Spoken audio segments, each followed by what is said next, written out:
Hello, everyone. Welcome. Welcome. Welcome. Welcome to the stream. Just gonna sit up straight. Yes. Hello. Welcome to the show. I don't even know if I should say show. Show? No. Well, anyway, hi. It's nice to see everyone. We have a lot to discuss today. A lot of things, some older news, and then some more recent news. We'll do the recent news first, and the more irrelevant stuff we'll talk about later. Hello, hello, hello. Yes, hello. Oop, almost forgot to put my headphones on. That wouldn't have been good. I gotta be able to hear what I'm doing, you know? Okay. Yeah, well. Yes, we're just gonna get settled in, you know? Give people a couple minutes to roll in and, you know, say hi and get comfortable.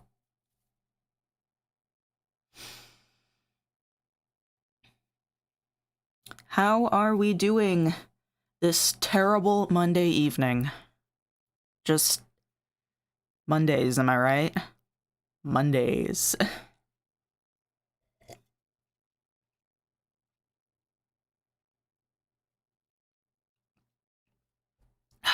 Grab your cups for the tea. Do people even say that anymore? Am I old? People don't say tea anymore, do they?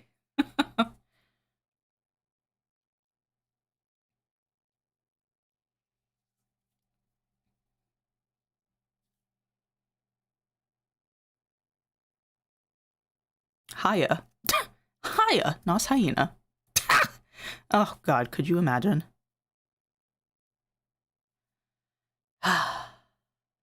So. Nauseous an hour ago. That's no good. That happened to me the other day. Where's the tea?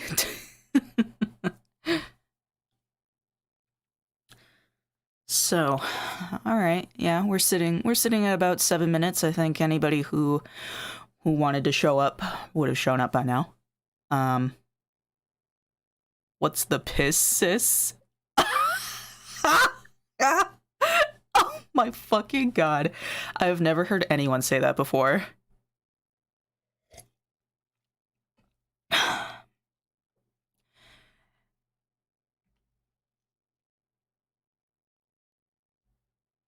But yes, welcome to the chat, Simple Nix. Friend of the channel, friend of the show. Hype him up. Love him if you gotta.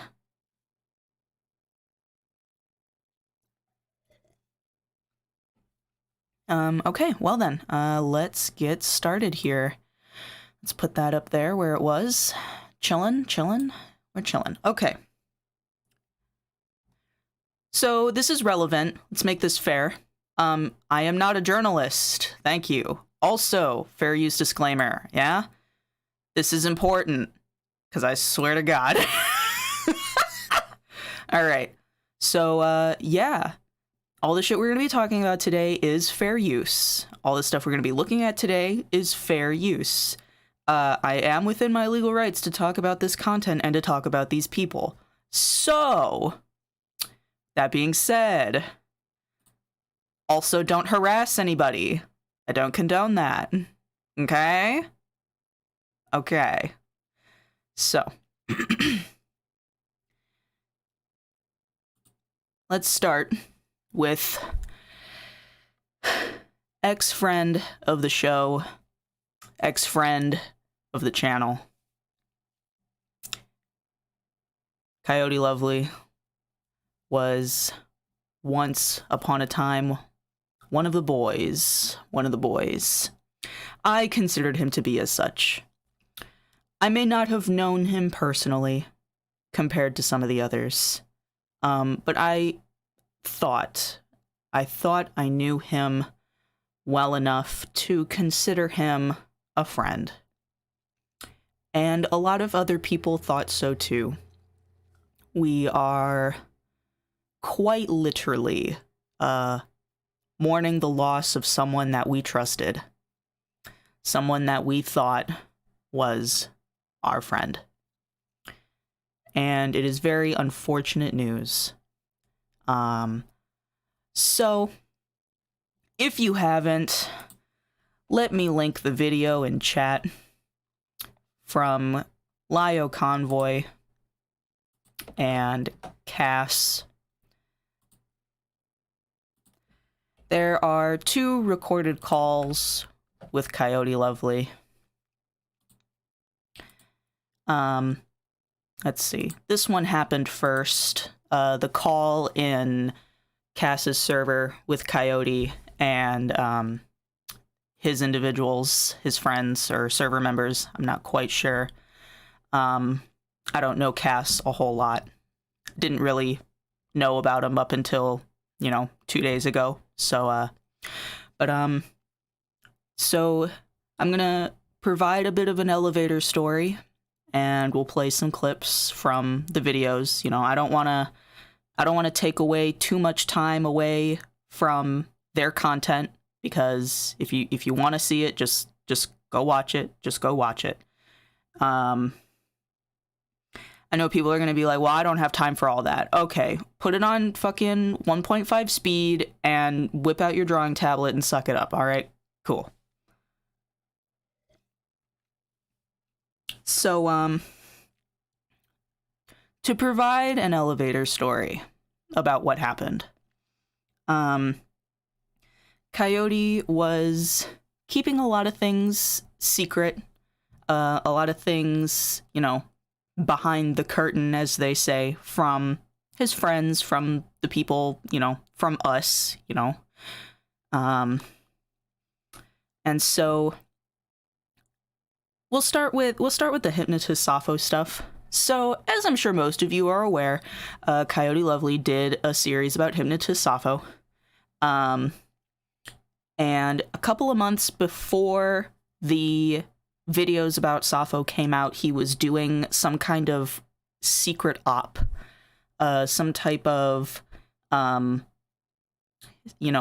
the scenes activities to try and get more information out of her, if possible.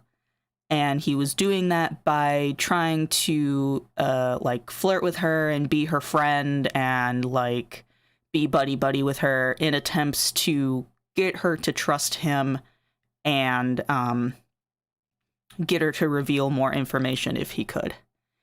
That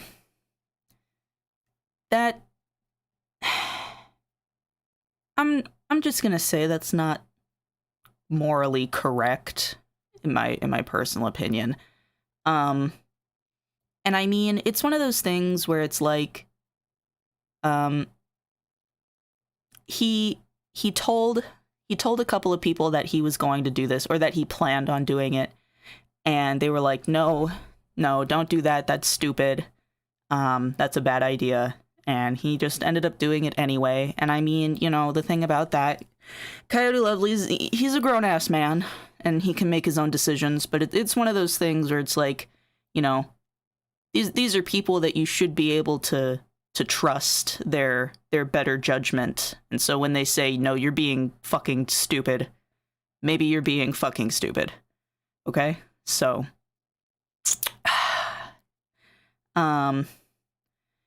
there was an attempt to pass off a zoo sadist to a group of zoophiles. And I'm not quite exactly sure the extent of the relationship he had with these zoophiles, that he was willing to just say, hey, I found a zoo sadist, put them on blast, fuck them up, and then just kind of hand them over in that direction. That obviously doesn't make a whole lot of sense, because zoophiles and zoo sadists are both bad. To me personally, those are the same fucking thing.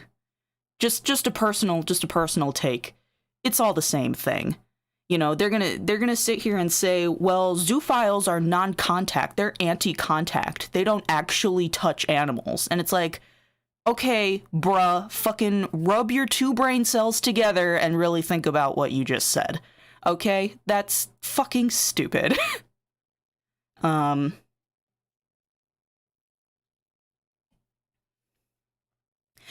so the thing about this kind of stuff is he has Coyote. Coyote has a pattern of behavior of doing this type of stuff. And his main excuse every time is, oh, well, I just didn't think. I didn't stop to think about the repercussions. I didn't stop to think about what would happen. And it's like, oh, we've done this before. I've seen this story before. I don't like how it ends. Maybe reread a few of those chapters would be good.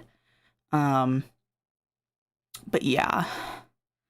In this call, the one that's on the screen from Cass's server, there was a victim of a groomer, this Fursky, I believe their name is pronounced. So as the story goes, Coyote Lovely wandered into a Discord call with Fursky and a couple of these other individuals. They were clearly very upset, crying, not happy, coming to terms with the fact that they were being groomed, being abused. And so Coyote had offered to, make a report, a cyber tip, as some people say, about the individual that was grooming them. And so the discussion goes that, oh, well, Coyote didn't actually make that report because we can't find it anywhere. And so there's two things about that. Depending on the site you use to create a cyber tip, there's technical errors that can be involved that happen. Now, they don't happen super often, but they do happen. That if you create a cyber tip incorrectly, it won't go through, if that makes sense. So it's not to say that Coyote didn't file a report. It's also a possibility that maybe he just filed it incorrectly and then, they either tossed it or it just never gone through or, just something like that. So, the fact of the matter that people are saying, oh, well, he just never did it, he lied. That's obviously not true. It's quite an accusation. It's not to say that he didn't file it. It's just to say that, we can't tell for certain. And it's one of those things, the way that he personally speaks towards the victim is uncouth, unprofessional, very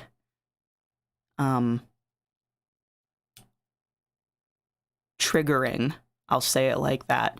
So I'm going to play this clip of Coyote talking to the victim, Fursky. And just a trigger warning in advance that some of the things that he says, they're tough. They're rough to hear. So a federal report? I'm saying that there should be some form of paper trail or history that you could at least prove that that was a thing. Tips.fbi.gov. You should be able to file actual, fucking reports through that. Pardon? Yeah, sure, make me do all the work now that you're fucking here. Hold on, I didn't make you do all the work. What the fuck is... No, I'm saying, you're telling me, oh yeah, you can use tip.gov. It's like, you understand how fucking stupid that fucking looks. No, I'm telling you that that's what I use. I'm telling you the website that I used. I'm not telling you to go use it. I'm giving you the website that I used. It didn't send me an email back. Eddie, I was gonna be very real with you. You don't submit tips to these kind of crimes. You send it to the local or state police. Well, I mean, the last time I submitted one of the things through this particular website, I actually did get a response, which, Cass, I sent you that testimonial from Archive the Wolf, which is how I got that response, through that website. So I assumed that would actually work. Again, it worked previously, so... Yeah. When something works, you can make a safe assumption this might work again. Let me put this in perspective, since I saw this from Archive the Wolf, and I will show a little bit on stream. The issue with the video in question is that it's referencing, supposedly, what you did back in, 2021. And I'm going to assume it's probably, July or some shit or whatever. My issue with that is the reason why that little save doesn't work for me is because it's talking about what happened then. Not a couple months ago, not 4 months ago, much longer than that. This is 2021. We're at 2023. I think you're missing the point. The point is that the reason I use this website is because it's previously worked for me in the past. So naturally, that's going to be something I default to. That's the point I'm making. It's not supposed to save like anything. It's just supposed to clarify, hey, I use this fucking website because when I used it in the past, there was success. So Yeah, there you go. anyone can use any website that's tailored and built for a specific purpose. The issue in question is that it's trying to talk about stuff you did in the past, not the stuff that's more concerning of right now. I understand, and that's not supposed to save any of what's going on right now. It's just the reason I'm referencing it is as an explanation for. The reason I'm referencing it is to explain why when I filed the report as far as what was happening to Fursky, I used that particular website.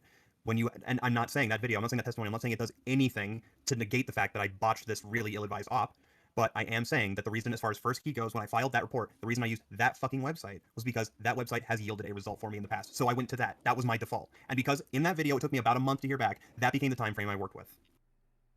Like, so my next Does that- question that I Just have to really really quickly, ask. really quick, does that make sense? Are you understanding why I would do that and have that thought process? No, because you're referring to Fucking- a use of a tool, not necessarily what about you did with that op. No, this wasn't about the op. This is about the Fursky report at this point. Okay. Yeah, I mean, 'cause I asked that question, but I have one more and then get back to like the op shit if you guys want to continue running around and start chasing the Kiwis. Why the fuck did you say what you fucking said to Kaz, where you didn't want to go at length about the Fursky report shit? Like, I really want to know, because that really burned my fucking buns on multiple. Because at the end of the day, and this might sound cold, I don't have an obligation to file a report. I'm just some asshole on the internet. I'm not a cop. I'm not a lawyer. I don't have an obligation. And I You mean, made several promises in DMs too. Fursky, the screenshot. I don't know if they've been linked on the Kiwi Farms. Or if they What haven't, if they you- will. What if you give your word? Hold on a minute, Pizza. I did file a report. I'm not going to say that I didn't, but at the same time, the reason I don't consider it worth discussing is because at the end of the day, no matter what I say, I don't have an obligation. It's not my. Well, fucking what if responsibility. you I mean, give your word? I will say But that you if keep saying that you're doing this for the victim and that you care about the victims. But oh, fuck the Not about victim. the If I'm not victims. obligated when it's not convenient to me. In my I will Oh yeah, say- it's not a big pedophile, so therefore I'm not obligated to file a police report or like give any comfort to the victim. It's not about the views, I swear. It's all about the victims. It's not about the money, Fursky. I'm doing this because I caught you crying in a VC, and I was like, it's okay, little girl. Like, don't worry about it. Here, have a police Are you report. quite I'm totally done? not gonna file. Are you quite done? No, I'm not quite done because this whole Okay, entire well- situation has me really pissed. Okay, Fursky. that's amazing. I don't care. Hold anyway, on, I do Pizza, have the reason. We know. sorry. So you really don't care about the victims. No, GG. Fursky, I don't give a fuck about you. I think you're a fucking bitch. There you go. That's my answer. I don't. It's not has nothing to do with the victims. I don't give a fuck about you specifically. She was Wow. no, wait, she was You- she was a victim of something, and you did jump in and say you were making these reports. You And I intentionally did got make a involved. fucking report. That said, because of the situation as it has devolved, Wow. I don't. It's not a matter of Fursky being a victim. I just don't like Fursky. So okay, so yeah, that was tough. That was pretty rough. So obviously myself and a lot of other people that considered Coyote a friend were very disappointed, very taken aback by that statement and some of the other things that he said. It hurts. It hurts. Of course, there's plenty more of this discussion to be had, and if you want to watch it in your own time, please just go watch it. Just go watch it. I don't know a whole lot about Cass, but I mean, you know, he's there. So if you just want to go watch it, just go watch it. And then after this call in Cass's server, Coyote got into a call with Lio and a couple other admins of the Senate server, which is, you know, it's typically the stomping ground, where we all like to hang out and shoot the shit and, you know, post dumb memes. And this is the call between Coyote and some of the individuals that were considered his friends. So that you told Lio about the op. Thank you for repeating things we already know. random Rosie. Discord server. Coyote, you've been on live streams with people in this server multiple times. That's how you're linked to this server. You're an admin in here.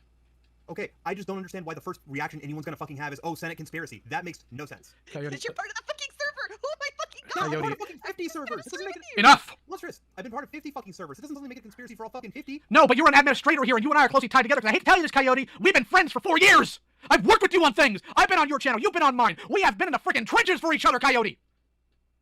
That's why. And not only do you pull this stupid crap without even checking with me until you've done it, but now you're saying, well, why should I think about that? Why should that be a thought process? Because when you care about people, you think about how your actions affect them.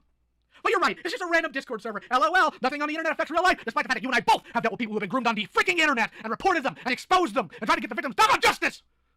That's not gonna fly here, Coyote! It's not gonna fly!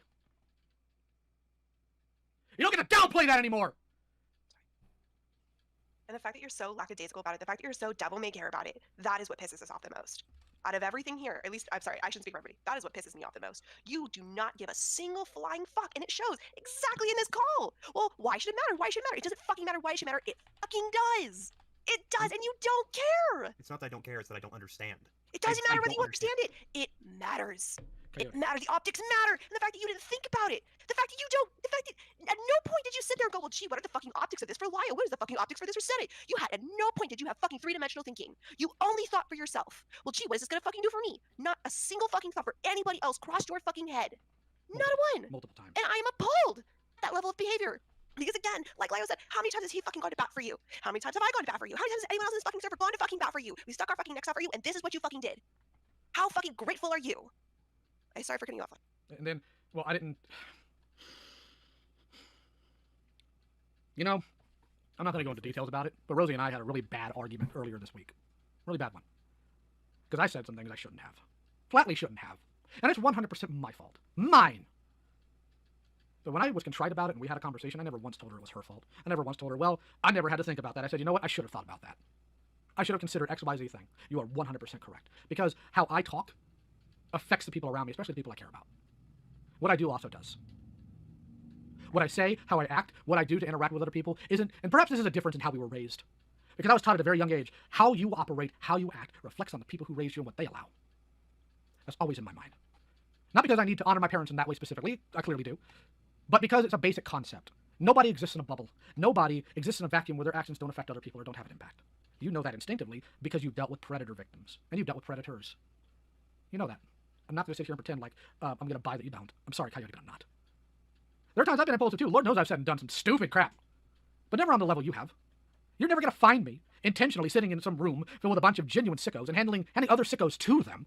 Because again... Hold on, I was never in a fucking room with a bunch of them. Oh, I apologize. My mistake then. Let's take your word for it in this case, and I don't have actual evidence saying otherwise.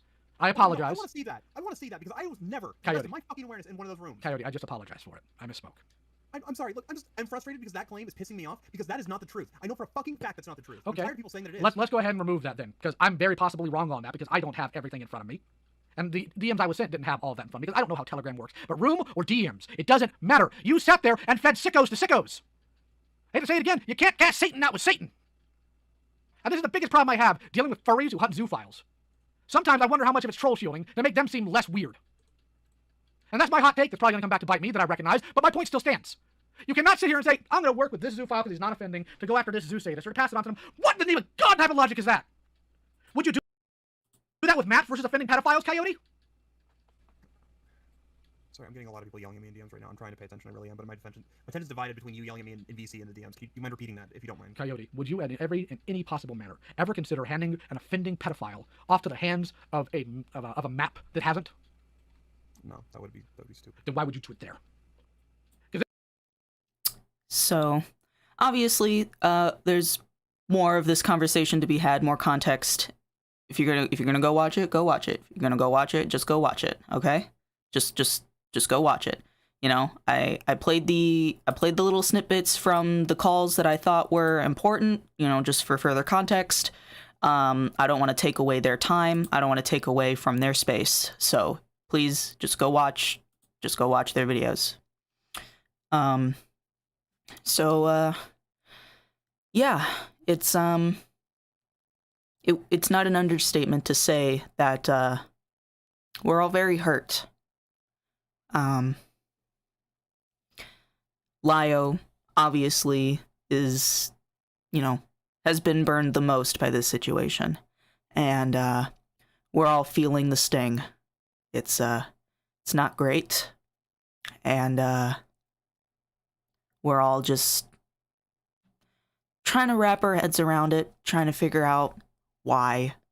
But as far as I'm aware, Coyote has left the internet. Let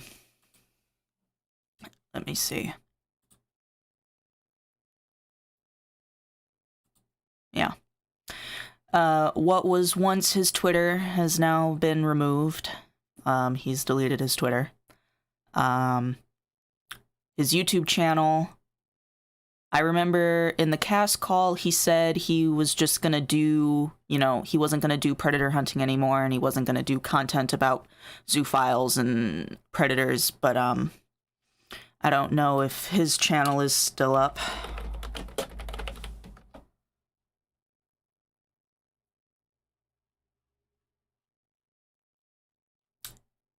Oops. If I knew how to spell. Okay, well, his channel's still here for the most part. I don't know how long it'll be here. I don't know if Coyote plans on coming back. I just know that he left. So, healing. Healing is what it is. It's never easy getting news like that. So, as I stated in my community post the other day, Coyote will no longer be welcome here. For obvious reasons, of course. It's unfortunate, but it's the way it's gotta be, so.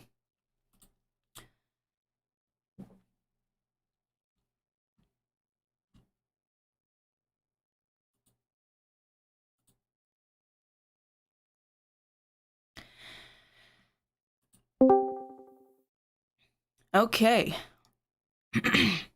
Now that I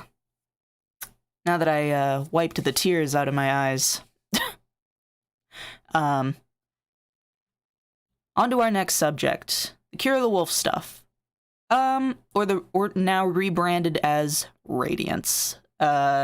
So me pull in our guest. Hey.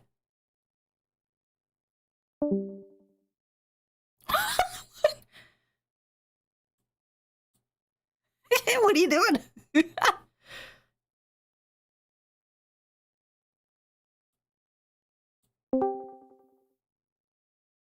Can you hear me? Yeah, can you hear me? Yeah, I can hear you. There you are. Alright, cool. I'll probably turn off stream just so I don't get confused. No, it's okay. It's cool. But anyway, welcome, friend of the show, Simple Nix.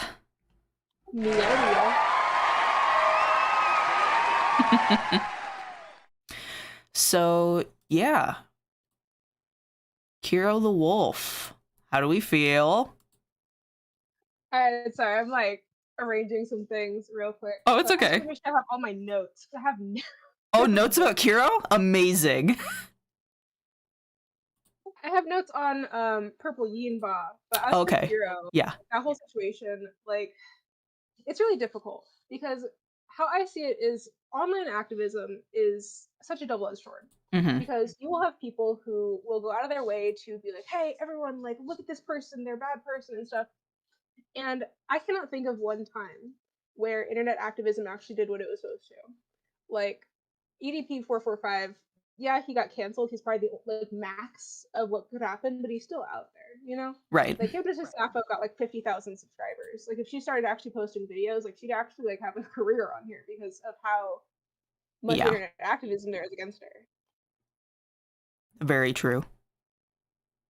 It's always as you said, a double-edged sword, because you want to bring awareness and you want to inform the people and you want to make sure everybody knows about what's going on. But at the same time, it's kind of like, well, if I do that, then they're never going to go away.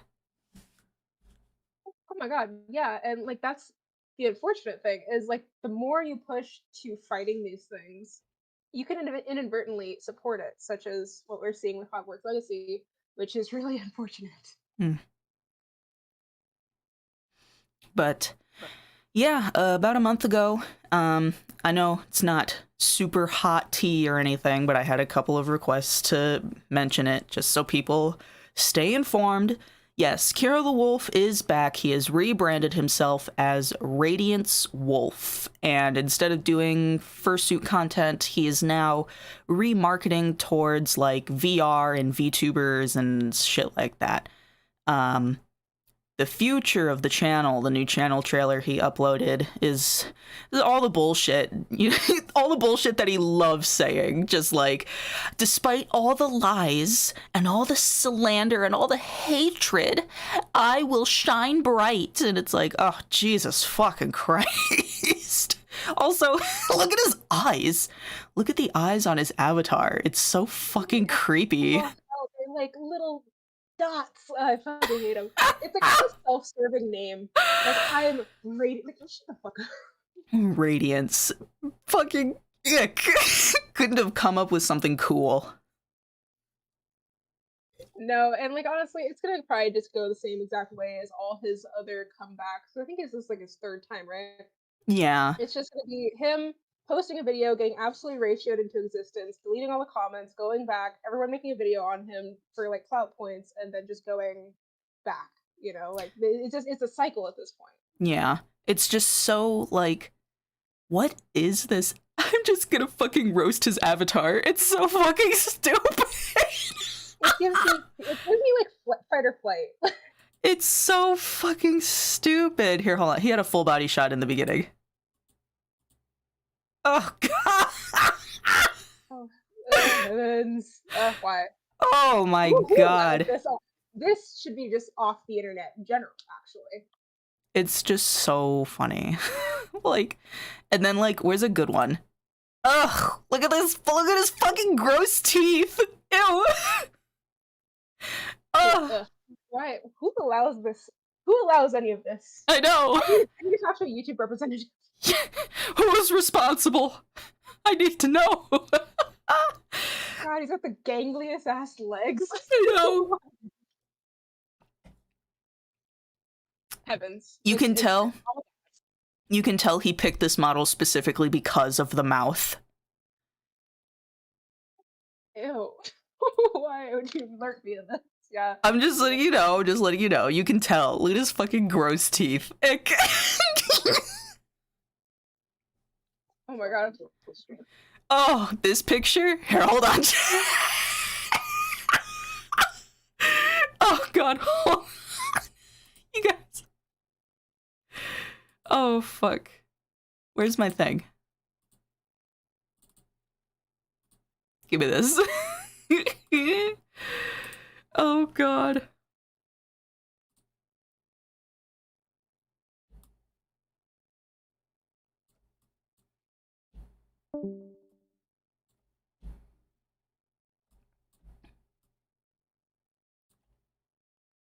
Here, chat. Let it stare into your soul. Oh.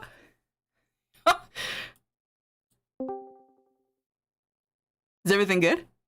Yeah, no, I act like I have my tablet because my mouse is dead, so like I was using my tablet. Oh, okay. And like it duplicated the screen, and I couldn't figure out why I was hearing you like 8 times. I'm like, oh my god. It's okay. But you have access to this voice channel, so if you get, if you bounce out by mistake, you can always come back in. Oh, neato. It feels so special. Yeah, of course. Of course.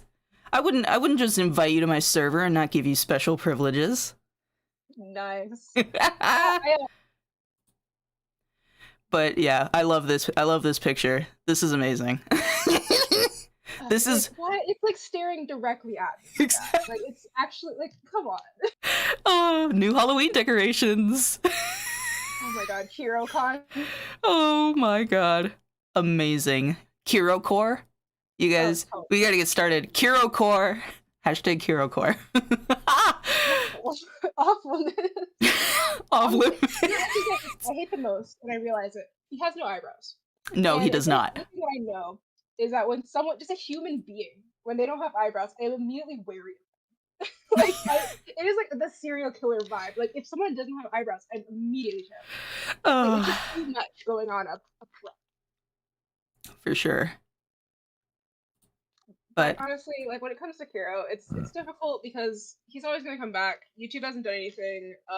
Turkey Tom had an amazing expose video just talking about everything. So there was a very brief bit where I was like, okay, like I'm a little confused on some just facts of the information, But Turkey Tom's video was one that just like nailed nailed it down for me. Like, he is fucking guilty. Okay, you're talking about the one from he's posted a video 10 months ago. Yeah, I think so. Turkey Yeah. Tom's video on it, like it was, and it got graphic. It got really bad. Yeah. Like, but it was the one that was like, oh, if this is actually a coincidence, this is one hell of a coincidence. Right. So it was the one that really nailed it for me. This is what Kero looks like, by the way, chat. In case you didn't, if you weren't familiar with the face, get familiar. So.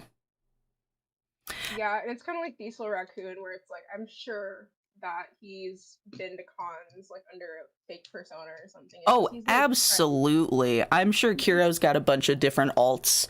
Keeping an eye on all the furries. Oh my god, yeah. Like, everyone has alts and things. Like, I'm so certain. It's just like, if anyone sniffs him out, he's... Yeah. He's the type of person to have like 7 different alts, one for like each persona. And that's the sucky part, is like, I know there's already this atmosphere of I am terrified to just be online because I don't know who I'm talking to and things. It's just like adding to that like fear. Right. Like, it's unfortunate. It's just, god, he looks so fucking, what a nerd. What a nerd. What a loser. Oh my god. Ew. So, but yeah, Kero has 2 fursuits. His Generation 1 fursuit, I believe he sold it to somebody, because now he has his Generation 2 fursuit, which was, oh fuck, I just had it. It was the one we were just looking at, but yeah, this is Generation 1, and then, where's his Generation 2 suit? Ew. Yeah. Listen, as a fursuit maker, I don't shame, right? Everyone starts somewhere, but just with what that suit's associated with, it's ew. Yeah, it's, I don't even know, man. It's just like, maybe it's just me, but like, buying pre-owned fursuits in general. Maybe this is my furry hot take, but I don't want your sweat and bacteria and grossness all over my face. You can keep that. What the fuck? I mean, as a maker, I think I have like different opinions on it where I'm like, yes, ew, I would not do that. Like, dead skin cells and stuff. I don't know how this person like freaking kept their suit. But on the other hand, I'm like, I know people who mersuit and like they are so clean. Like they're so Well, they have to be. You know, so I'm like, I know the spectrum of people who don't care for their suits and people who do. Yeah. So for me personally, I'm not even in a position where I could buy a suit, let alone would I want to buy a secondhand suit. Yeah, unless your name is Growlith, then you're just dirty, so. Oh my god, no, I saw pictures of hand paws, they were like grimy. They were crusty. Just a Kero roast session. I just go on for like 45 minutes and just fucking roast him. I mean, yeah, everybody already knows the story of Kero, and if you don't, you know, educate yourself. But, I mean, yeah, not a whole lot to discuss other than Kero's coming back under a new name, new different types of content to try and hide himself. So that's pretty much the tea on that one.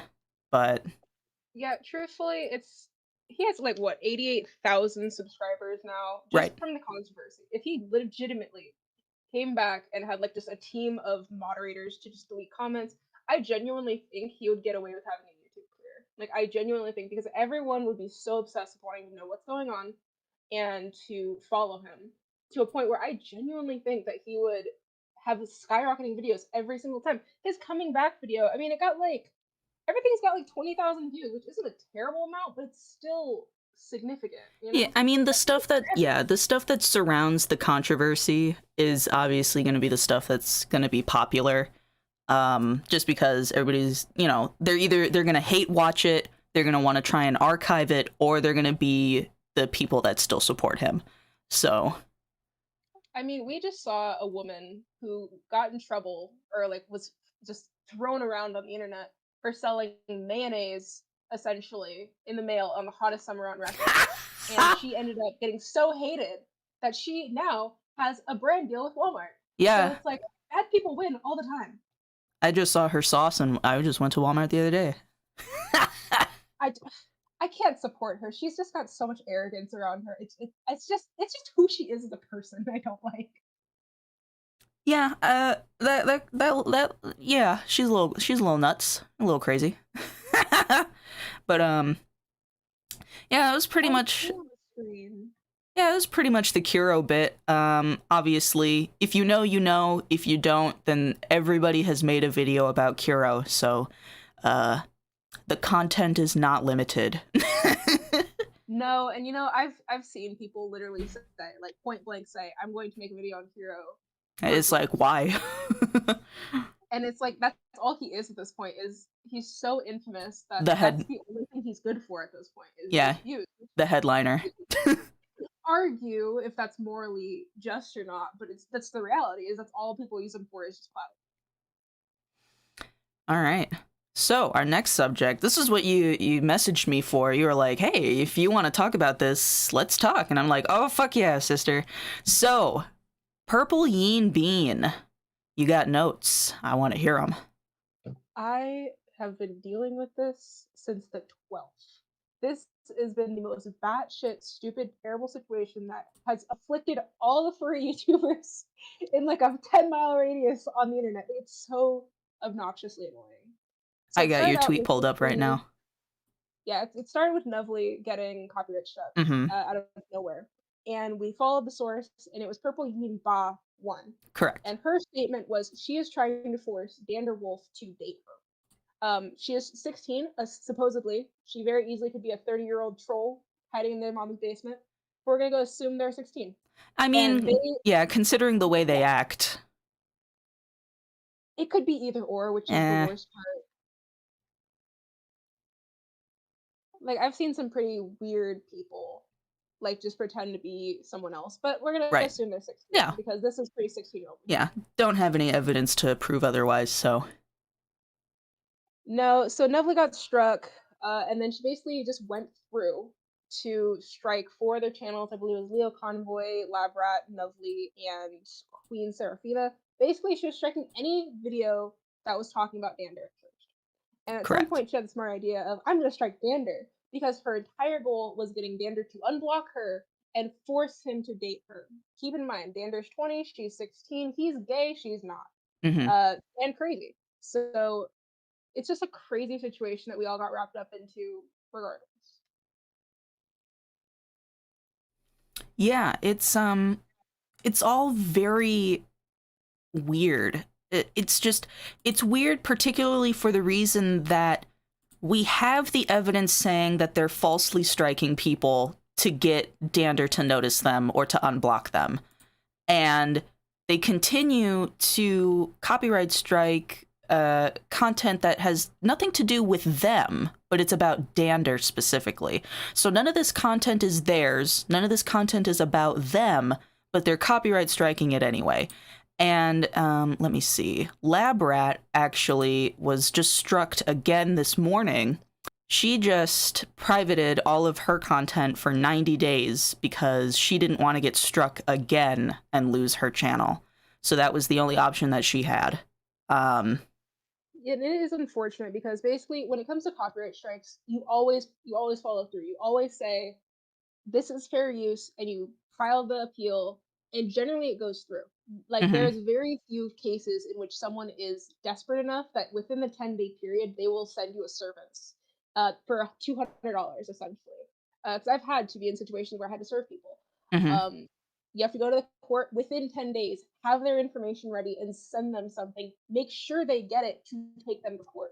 And there's no way she's going to do that 4 times. It's like $800 either way, and she's 16. Yeah, because so Labrat privated all of their videos. She didn't want to get striked again and lose her channel, which is fair. It's fair. And then she's been in contact with the YouTube team support on Twitter. Of course, YouTube is fucking broken and they don't care. And all they do is fucking program bots to to respond to all of their messages. So she ended up getting a bot response saying, hey, the copyright strike is valid, so eat a dick, basically. Yeah, unfortunately, they did say that it was valid. I believe Yinba's whole thing was, I made art in this, and it's my copyright. And the problem with YouTube copyright is, even if YouTube can point blank say, this is stupid, this is a frivolous, takedown request, if there is even the molecule of a chance that it could be real, they cannot interfere because that will be obstructing the process. So even if YouTube knows it's like fair use, if they have any chance to take you to court, they have to allow a frivolous lawsuit. And it's just so bizarre because I've thought of two things.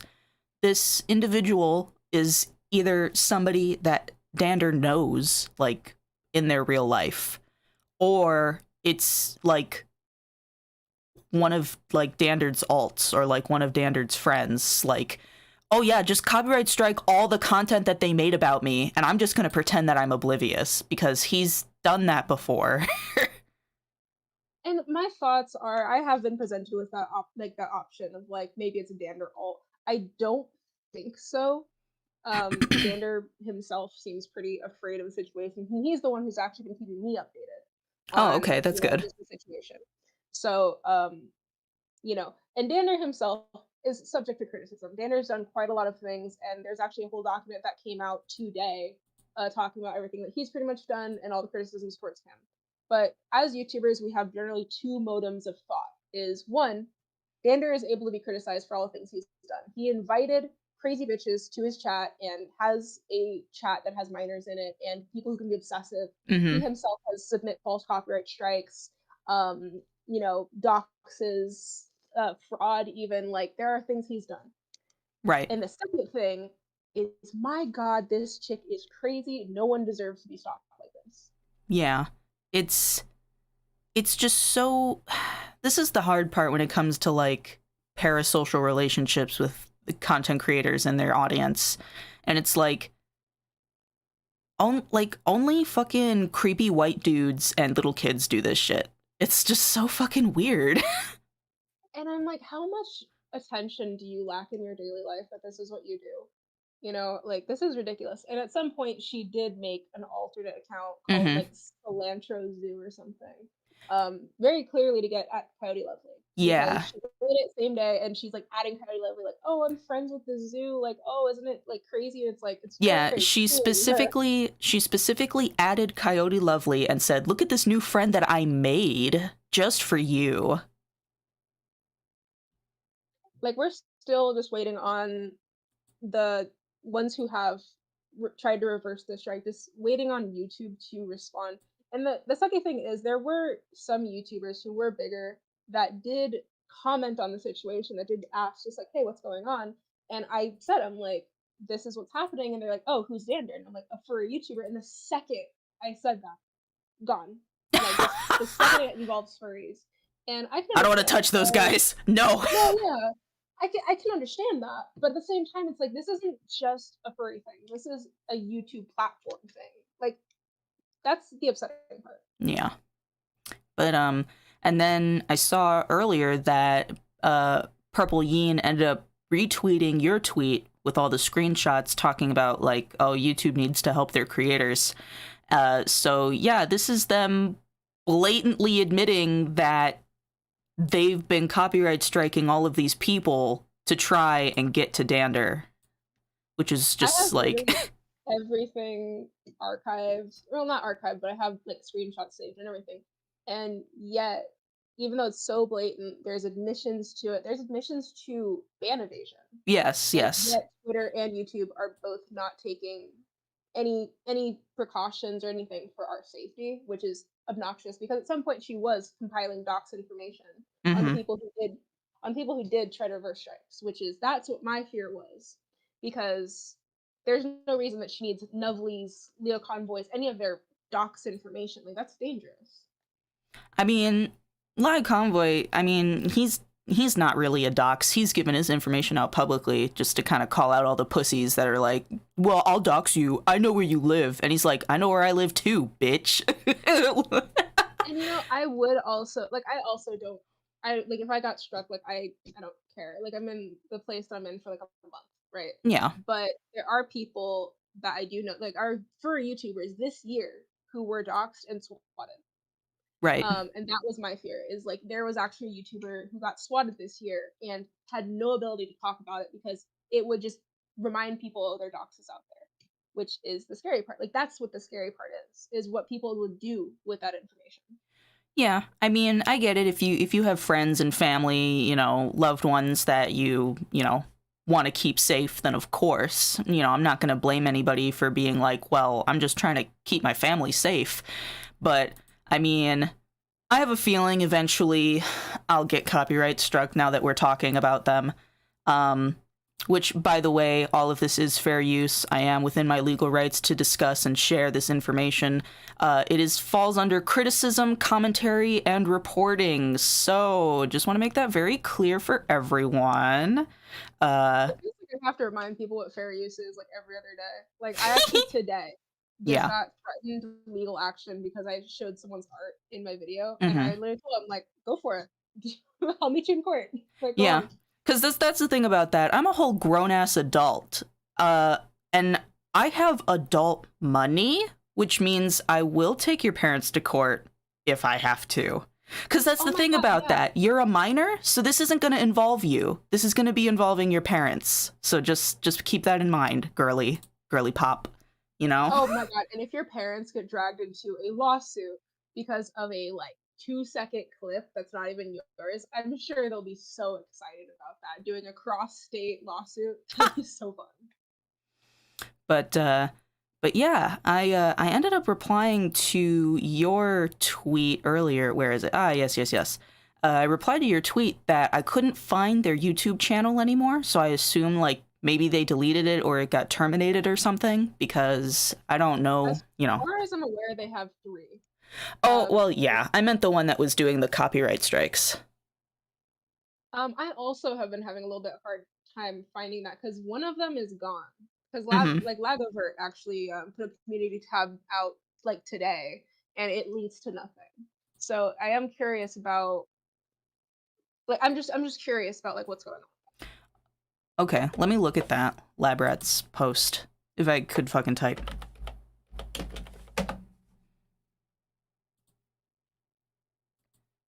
Okay, made a community tab, community post.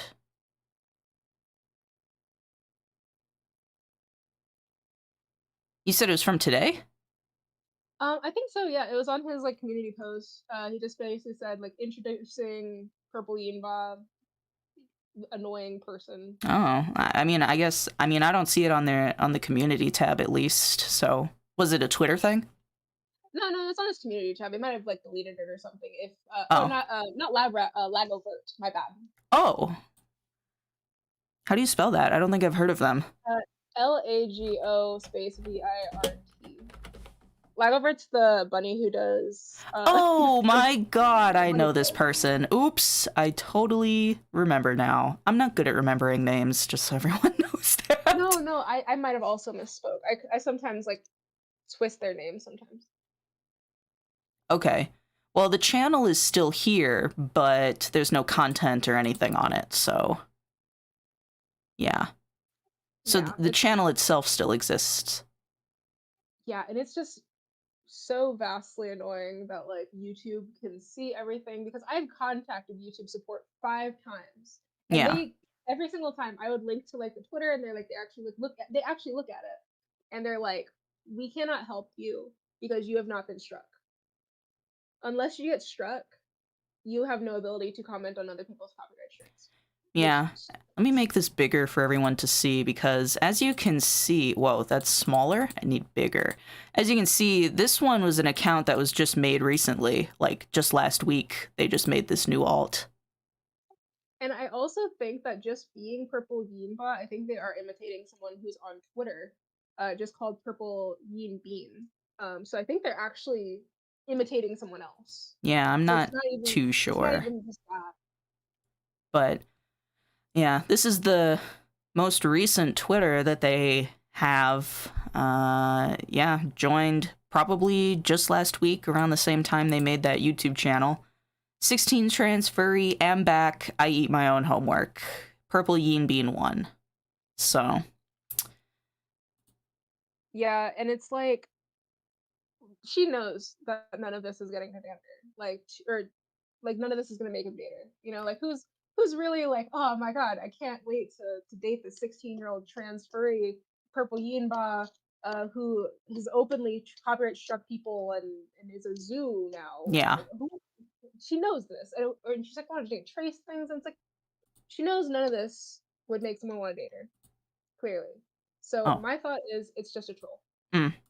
I mean, see, because, like, the thing about that is, like, I understand this could very much be troll behavior, and for the most part it is, but why hide behind a facade? I can't wait to date Dander. Get Dander to unblock me. I want to speak to Dander, when they could just copyright strike anybody, you know, and it doesn't have to involve Dander at all. If she wants to copyright strike people, she can. There have been some people who are just really obsessed with the furry YouTube scene for some reason. Like there have been multiple people that have harassed multiple of us furry YouTubers very specifically. I don't know what the connection is really, but there are just there's people who are just hyper obsessed with everything furry YouTube related. Yeah, and like what? Just earlier today, 11 hours ago, good morning, uglies. Another one is going through, can you guess who it is? And then puts up a poll about who they're going to copyright strike next. Obviously not Coyote Lovely, but Labrat, Lorca Borca, I don't think I've heard of, and then Misha be barkin', so. Lorca Borca is Labrats, I believe. Or no, it's Cane Circles. Oh, okay. But, yeah, it's, yeah, very clear they're just doing this for attention. Very clear that, you know, I think it's a child. I don't think this is like some 30-year-old creep. No, and I think it's actually probably younger than 16, if I'm being completely honest, because at 16, you're almost a fully functioning person. Like, I don't know, that depends.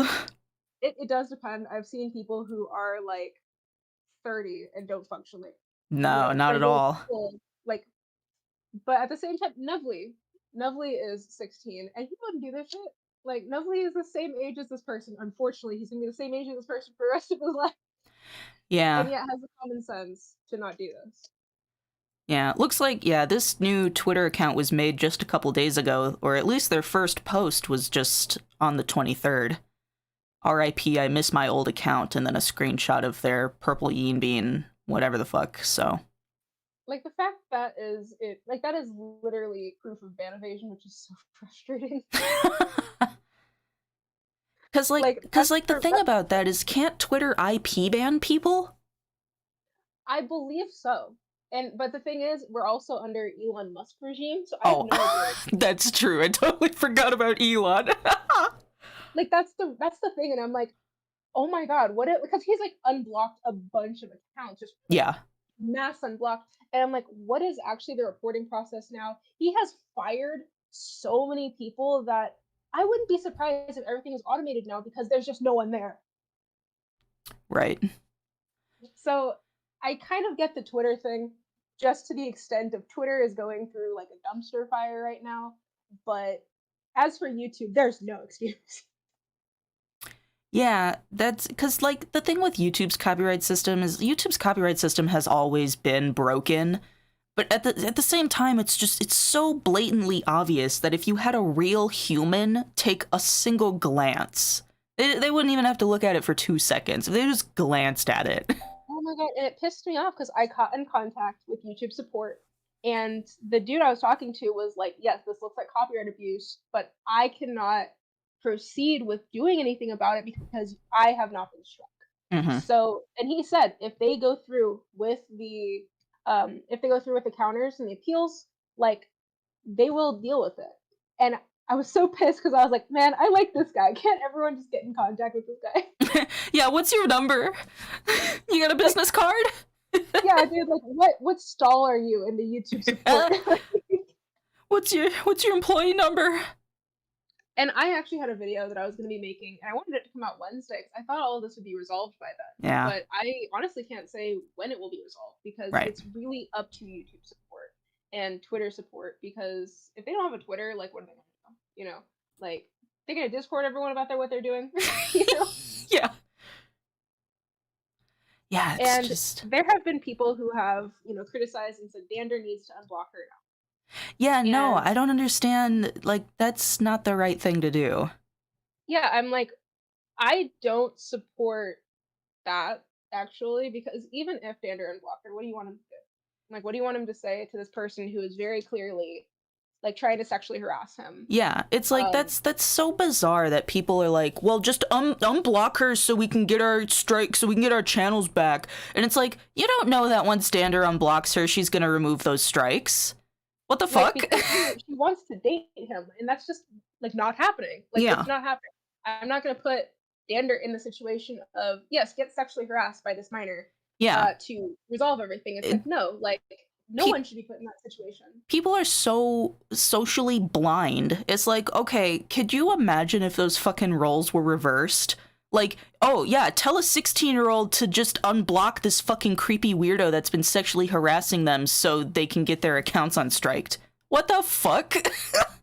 Yeah, it's just like, that's really not good. Like, regardless of how you feel about Dander, he has some criticizable stuff, don't get me wrong, and that's a separate topic. Yeah. We can compartmentalize things and realize that this is one thing. He's done things that I don't agree with, but at the same time, I don't want to see him put himself in danger. Very true. I'm not gonna sit here and say that I'm a fan of Dander. I don't even watch his content, but at the same time, what the fuck? It's just like, dude, I was like waiting for that strike. I was just like, let's go. I have YouTube support like at the ready. Come on. Like, and even today, like with the copyright strike, it's so annoying because as a YouTuber, it's stressful. Like, regardless if you know it's fair use, it's stressful. And the fact that she's going out of her way to strike people who don't even like Dander and have no reason to be on his side makes it all less sense. It makes it less sense. Yeah, it's just like you're gonna try, you, a little fucking shithead twat, is gonna try and peer pressure a bunch of adults. Let's just make that clear. Adults to peer pressure another adult into unblocking you to date you, allegedly date you in air quotes. And I'm like, what does dating actually mean to this person as well? Like, is it just like I'm very curious. Like, this is just out of pure curiosity. Is it like, I want to text roleplay? Like, yeah, I can't wait to roleplay my warrior cats with Dander. Yeah, I'm like, what's gonna happen? Because clearly she's like banking on anonymity. But where does that fall when it comes to I'm going to date somebody? It's like, yeah, I could. Curious. Yeah, I could date you for 3 hours and break up. So. Hey, my contract has been fulfilled. Lift the streak. Yeah. But just you got 10 minutes. My whole goal is just getting that like tweet out and then having people like actually contact YouTube support. Because the unfortunate thing is you can't contact YouTube creator support unless you have monetization on. Yeah. Yeah, which is really super unfortunate because not everyone does. Like, smaller channels don't have it, so it's like the only people who would be able to contact them are like me, Lab, and some of the bigger ones. So it's like, that's not great. Yeah. And it's one of those things where it's like, while I personally have not been struck by this individual, it doesn't mean that we can't talk about it. Because I've noticed a pattern here. They're striking people that talk about Dander, have had past associations with Dander, and are very, very, very small channels. And honestly, like, I've talked to Dander about like his options and stuff. And he asked, he's like, what are the options? And like, even unblocking won't do anything.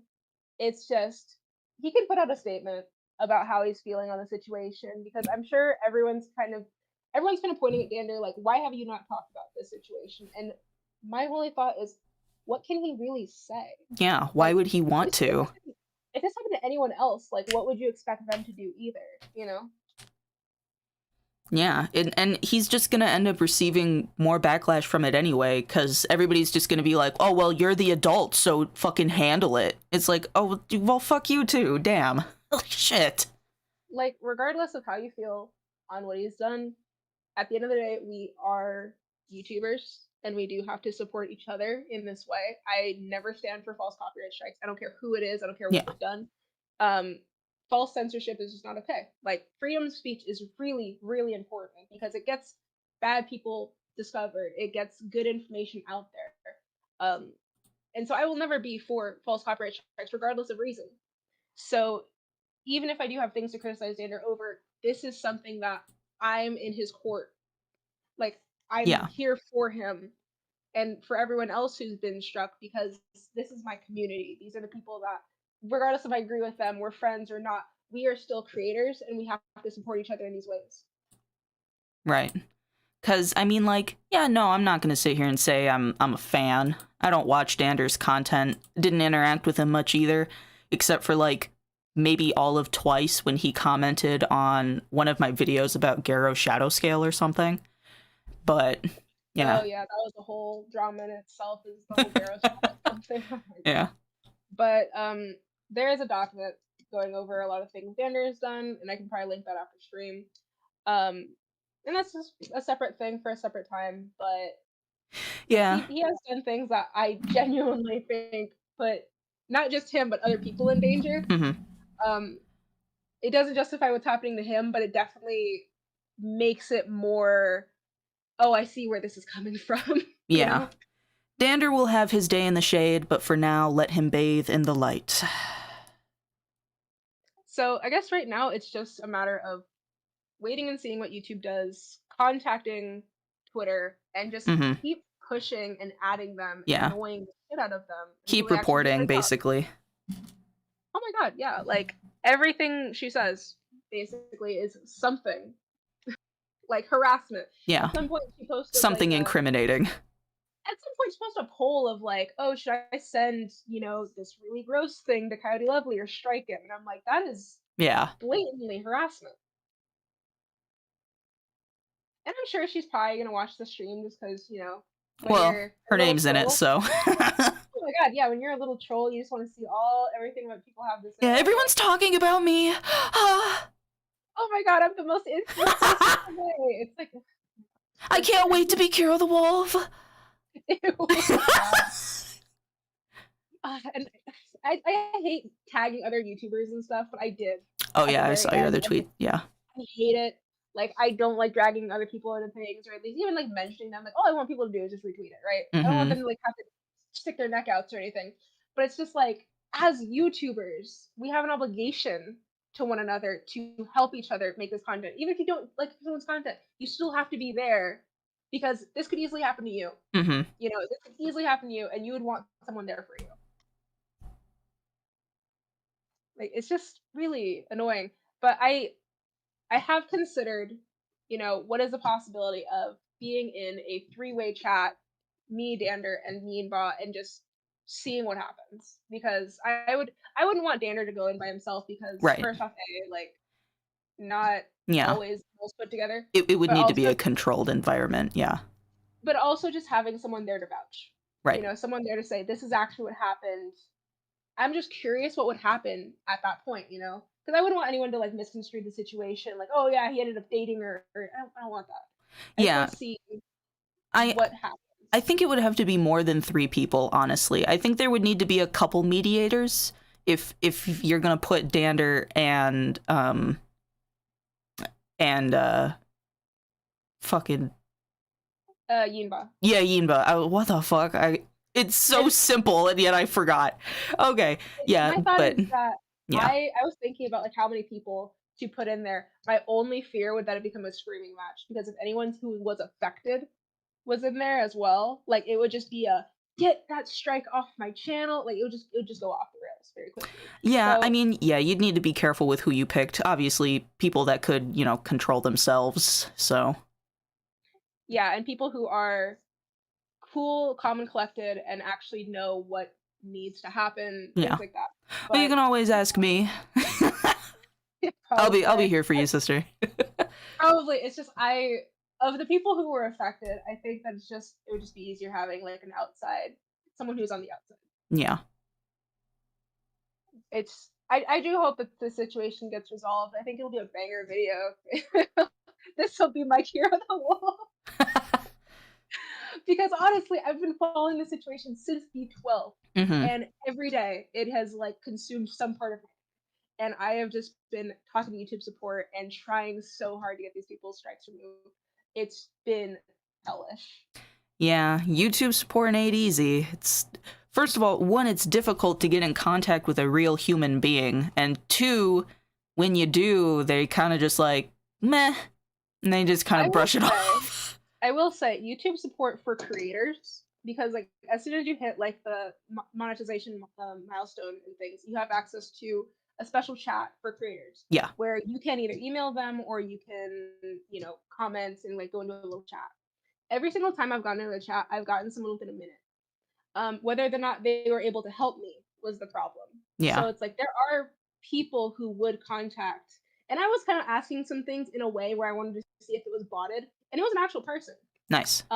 They just couldn't always help because I wasn't affected. Right. Yeah. Not much they could do. So. And it sucks because at that point, it's small channels that suffer. Yeah, it's unfortunate. I feel like this is where, like, I don't know, maybe I'm just spitballing here, but smaller channels should have access to, like, a YouTube representative that can message YouTube support on their behalf, at least. Oh my god, yeah, I think everyone should. I think when you get, like, really high up there in sub count, like, you have a YouTube representative who is dedicated to you. Right. Whereas we just kind of get a chat and we get whoever we get. But, like, people like Moist Critical, like, he has someone on tap at that point. I mean, well, he's one of the YouTubers that's making YouTube their most money, so of course they're gonna give him a rep. Oh my god, yeah. And it's just really unfortunate because YouTube is at a point, not even just now, just always, where it can make whatever terrible changes it wants and people will not be able to leave. Like, it took off dislikes and it made shorts, and it's just doing all these changes. And no matter what it does, it will still be competitive. It can fuck us all over and we'll still be here, essentially. Like, no one's gonna move to Twitch because Twitch, like, if you get like 4 people watching on Twitch, like, you're in the top 1%. Yeah. It's so bad there. Yeah. Plus people yeah, people have already tried moving to Twitch and then Twitch got really fucking weird, so it feels like it's just a back and forth of like, oh, I'm hopping to Twitch, then TikTok. I'm on YouTube, I'm on Twitch, I'm on YouTube, I'm on Twitch. And like TikTok, it's got its own problems. Oh yeah. Majorly because like it feels majorly like short attention spans, I guess, is the best way to put it. Yeah. So it's not for me. I like long form content. I respect people who do TikTok. It's just not for me. Right. Yeah, no, I mean, short form content's definitely, it's making its ways around. And I mean, yeah, for people who have like ADHD or have a hard time focusing, if you can like get the weekly news in 30 seconds or less, then they're probably going to opt to it, so. Oh my god, yeah, if you like furry DeFranco, that like, you're like golden. I just can't, like, I'm not a very upbeat person. I like chilling out, and it would just take all my effort and strength to get like a minute video where it would just be so much easier doing like a 20-minute episode. But you are coming back to YouTube, so I am curious to see all the changes that you plan on doing for your channel. I'm curious to see where you're going to be going with this. Oh, you know, more art, more streams, more fun stuff for the community, you know, because, you know, before, when I was fucking stuck working 80 hours a week at my fucking stupid job where nobody respected me. What did you do? I did security. Oh. Yeah, I was a security officer for a law firm for a while. And then they hired a new manager, and that manager put everything to shit, and I was like, goodbye. Ew, I'm so anti-work, dog. Like, you don't even, like, I am so anti. Like, the second I quit my last job and became fursuit maker full-time, it was just, like, every day I woke up and I'm like, I could do anything today. Yeah. it's like a freedom that's terrifying, right? Because like you have no structure. You have to make your own structure. Yeah. So I think content creation is always great for people who do need some kind of structure in their lives. Like I do need a schedule. And my goal this time next year, I want to be working 6-hour days, like just flat out 6-hour days, 4 hours on fursuit work, 2 hours on video work. That's it. Like, Right. And the rest is just living. Yeah, I mean, it's one of those things where, like, you can be anything these days. You can be anything. And, I mean, if working a 9 to 5 is for you, then yeah, like, I didn't have a problem with my job. I liked my job. It was just the manager that they hired. So, yeah, you know, sometimes it works and sometimes it doesn't. So. Oh, no, it's different strokes for different folks. Everyone is different. Like, some people really do need to be in an office just away from home, because working from home, it kills you in ways that you don't expect. Yeah. But if you can overcome that, it is awesome. But as for the PurpleYEEnbean situation, I really do hope it resolves at some point. As soon as it does, I do have, like, I have the script, essentially. Like, I've kept it up to date, like, day by day at this point. So I will be trying to contact different YouTubers to at least get them to try to contact YouTube, or at least at. Retweeting that tweet is just the best we can ask for at this point. Like, that's like a really, it's not a big ask, but like I've been telling everyone, like, all you have to do is just retweet it, or quote retweet with adding YouTube and Twitter and support. Right. Because they got to lab. Obviously they weren't helpful, but getting Twitter support is going to be hard. For sure. It's always an uphill battle when it comes to YouTube stuff. So it's just one of those things. All we can really do is just be there for our, creators in this way. It is really unfortunate that Lab felt that she had to basically nuke her channel. Like, that is where we're at this point. And I knew that was going to happen at some point. Someone's channel was going to be levied, because she hasn't been able to appeal any of them. Right. Unfortunately. So it's like one more and it's gone. And YouTube is something you work really hard on. Like, yeah, that's another thing too. People don't quite understand how much work and how much effort people put into the content that goes into YouTube. Yeah, and you used to do Beware content, as far as I'm aware. Oh, yeah. I didn't watch a ton of your stuff back then, but I am aware that you did it. And I can assume, how much research you did, which takes hours and hours and hours. Video editing takes forever. It's bad. It's hard. I was awake for days at a time to do stuff like that. People don't understand not only the effort, but the mental taxation that kind of content takes on an individual. And so it's like, hey, I'm working on it. Please give me a minute. Oh my god, I actually have a video right now that I'm scripting. I probably won't involve the Coyote Lovely stuff, but it's essentially talking about the Beware genre. Yeah. Because every single person who has done Beware content, exposés, or drama, at some point has either had to take an extended hiatus or quit it altogether. I'm talking Tipster, Ponder Sprocket, Lagover, even Misha has made a statement about, like, I don't want to do this negative content anymore, because it puts you in such a bad headspace. It messes with you. And for me, I thought I'd gotten around all of that, because I wasn't doing like zoo hunting. I wasn't doing like pedo hunting. Yeah. I was talking about scammers, because there's a big difference between trying to prove someone is a bad person through DMs versus, hey, on paper this person owes $100,000. Yeah, this person is blatantly stealing people's money. Yeah, so I thought it was easy, because I was like, oh, it's so provable, it's so easy to research. Yeah, it's foolproof. Yeah, I really thought I could get around the burnout, but instead I got hit with a completely different sensation of hella imposter syndrome, because every single day I was being sent to Beware about anything on anyone, right? Character theft, all these things. And I am a fursuit maker, and all of a sudden, every time I was making a fursuit, I thought, God, if I have one popped seam, it's over for me.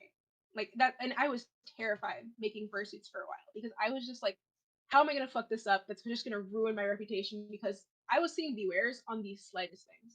Yeah, it's interesting, because like for fursuit makers particularly, I'm talking like those little nothing burgers, like, oh well, the ear, unraveled or whatever the fuck. I'm not a fursuit maker, so I don't know everything there is to know, but like, Most of the people that make those little nothing burgers about fursuit makers are fucking little kids on Instagram. And you know, it definitely is, but at the same time, they spread so fast. Yeah, Like, well, you'll because do one thing and it will spread like wildfire, and that person will be known as the popped seam guy. yeah, well, because it gets spread around by a bunch of other little kids that don't know shit.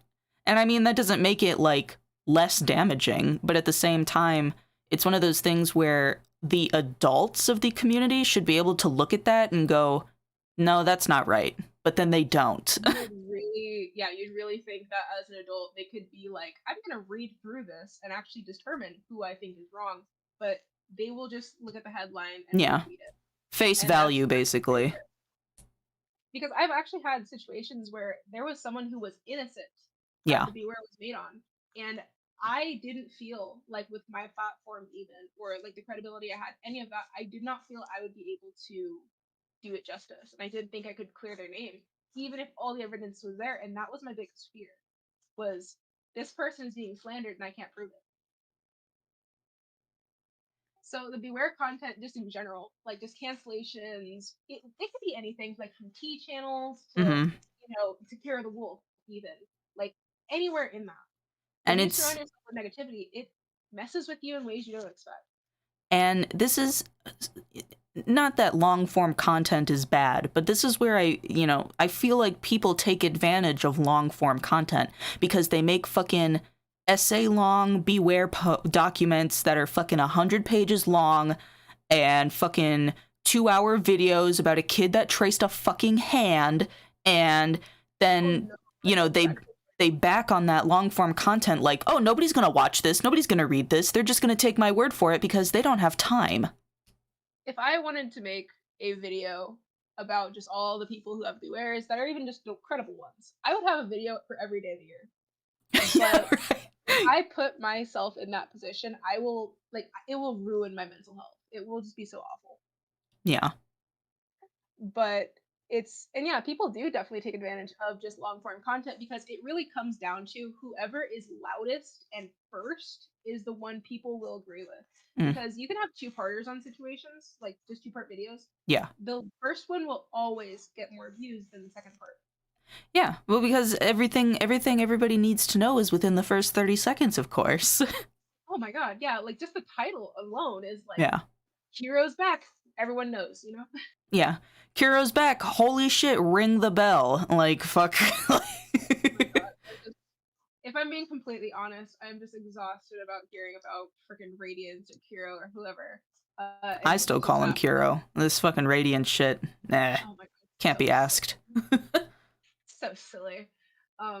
It's exhausting because I know that inadvertently these people have gained so many subscribers and so much support because of the internet activism that is attempting to take them down. Mm-hmm. And it's like, there's no winning. Yeah. See, because unless like there's actual like a real conviction, there's no winning. Yeah, because the thing about it is like these people like Kero, they know that when they make videos like that, they know that people are going to talk about it. They're going to talk about them, and then that's only going to boost views, engagement, subscribers, and it makes them relevant again for like a week. And it's like, well, now that 1 week puts bread on my table, haha, eat my dick. Yeah, because on Twitter, oh my god, I actually wanted to have like a little podcast where I just talk about Twitter drama. I thought that'd be so fun. I mean, you're welcome back here anytime, so. I literally thought it would just be like, good morning furry Twitter or whatever. Like, I thought it would be so fun. Because obviously I don't take any of that seriously. Yeah.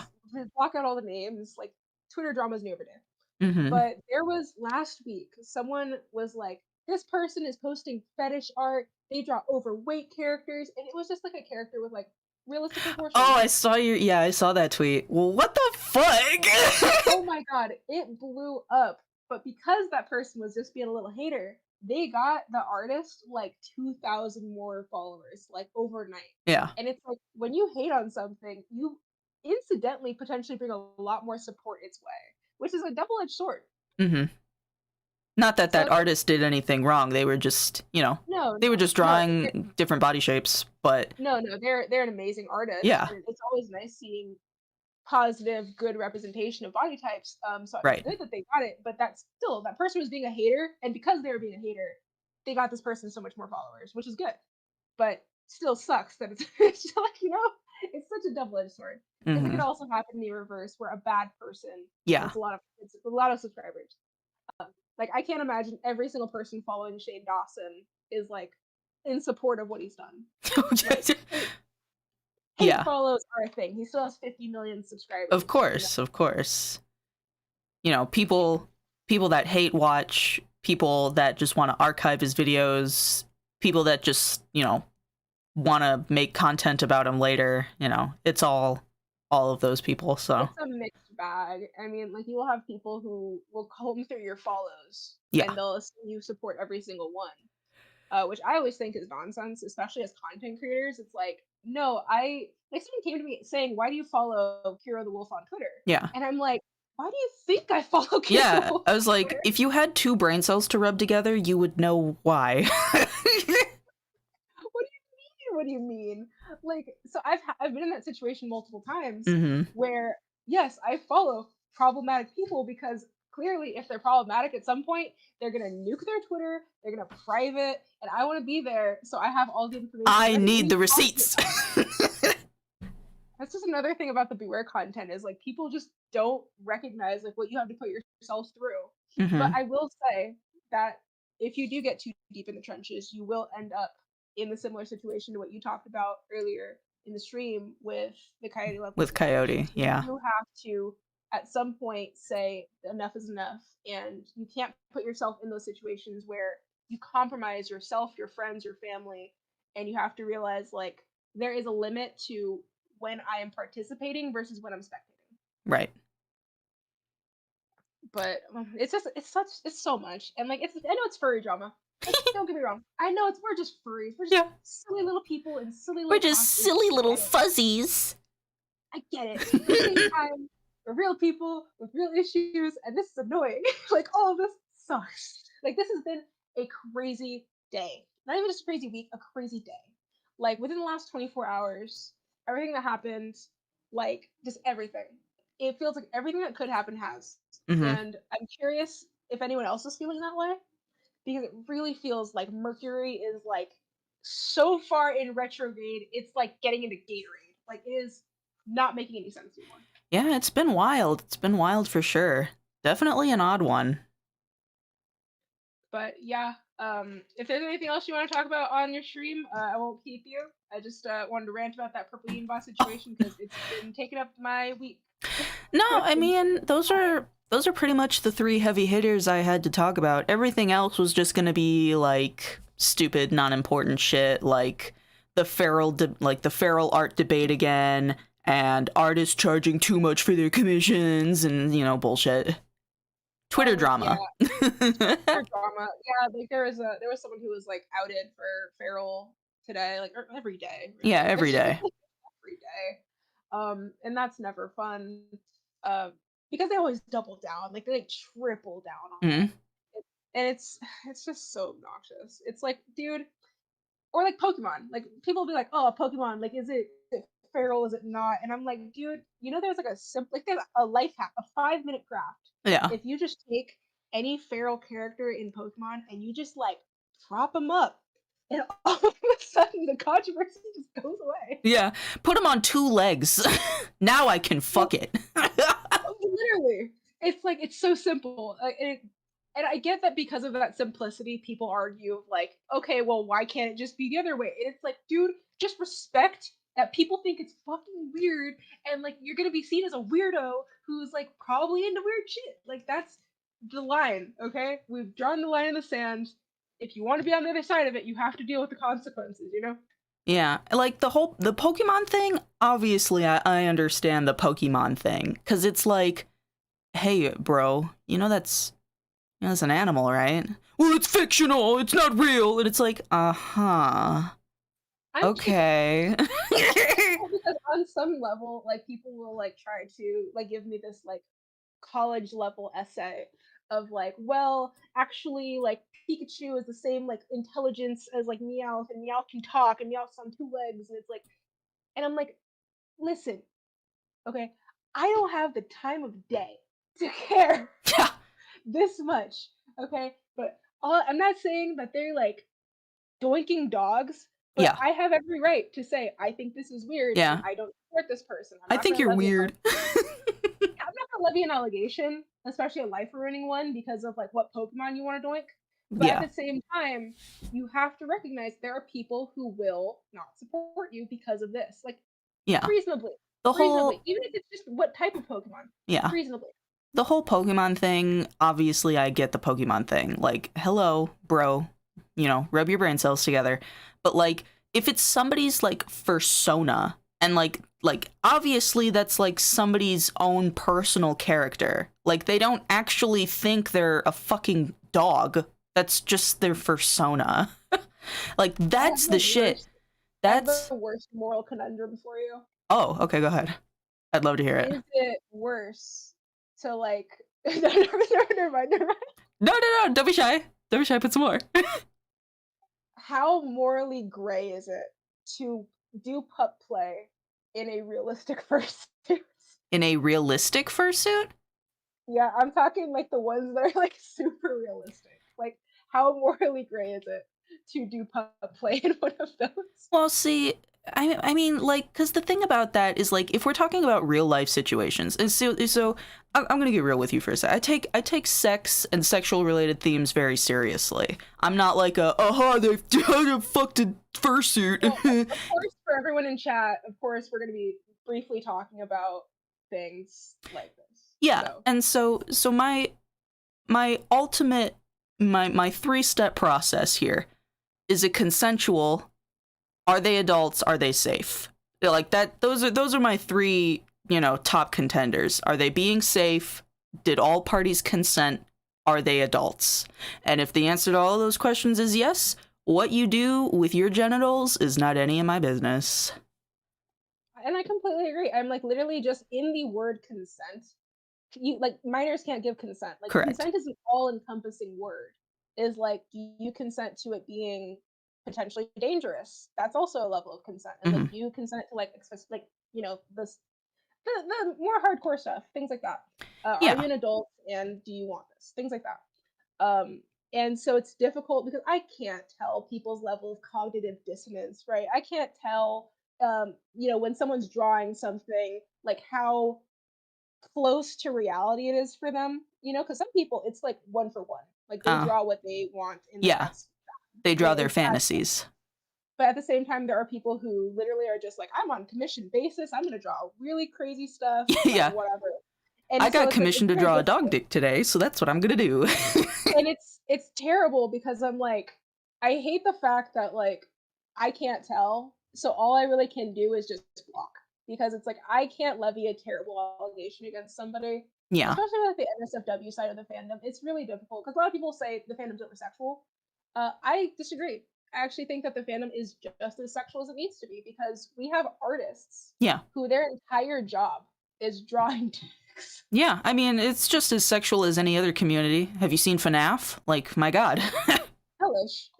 Yeah, because like yeah, that's the thing about that. If it's blatantly like that's sus, then yes, I'm gonna block you. But if it's like, oh, this is my fursona being dicked down by another person's fursona, okay, I'm glad you're having fun. Yeah, and it's like, so for me, when it comes to art, it's very difficult because when it comes, it's just super difficult. Like honestly, when it comes to it, I'm just like, I would just prefer to not be in this situation of having to decide whether you're a bad person or not based on what you like, draw, whatever. Like I can't do that, especially the likes. Like we just talked about, like I can't judge if this person's following Shane Dawson because they agree with everything they did, or if they're just hate watching, right? It's like, it's very difficult, and it's a moral conundrum that we've basically kind of like jumped to. I'm always going to assume that this person's a bad person. And so I have seen some people who have been falsely accused of things, but I've also seen some people who were squeaky clean on the surface and very bad beneath that. So overall, when it comes to just any of the like Pokemon debate, any of that, I just prefer backing away, because I'm like, I just don't feel comfortable making this judgment. You know, it sucks. Yeah. Like, as far as like being a zoo or not being a zoo, it's as simple as saying I am not attracted to animals. But, Yeah. so then the conversation comes down to, okay, now the conversation is, are you consuming and creating problematic art? Like, so it's separate. Like, you Yeah. can have that. Like, as soon as someone says, I do not like support this, I am not this, that's the end of that, unless something else comes out, right? Yeah. And it's just, furries are just so dumb in general because they'll conflate feral art with zoophilia. And it's like, just because I drew a dog dick doesn't mean I want to fuck dogs. It's so difficult because, like, also, like, you have Bad Dragon, right? You Yeah. have, like, the entire Bad Exactly. Dragon line. Because, like furries put a business that makes fantasy dog dongs in business. And furries eat that shit up. at this point, I just say werewolf. It just feels so much easier to say. Werewolf? Yeah, werewolf. It's a werewolf dog. Just makes it easier on me. Like, it's like there's dogs and horses and like, yeah, there's fantasy animals in there too, and that's fine. I don't have an issue with fantasy animals, but like there's like obviously real like animals like dogs and horses and like dog coochie. There's actually a video that just came out by another furry YouTuber where actually I think it puts all of this into question because they put out a video where there is now a toy that is an animal, and it's the same conversation of like, does this stop real offenders? And like that's that argument. I hate that argument. That's so stupid.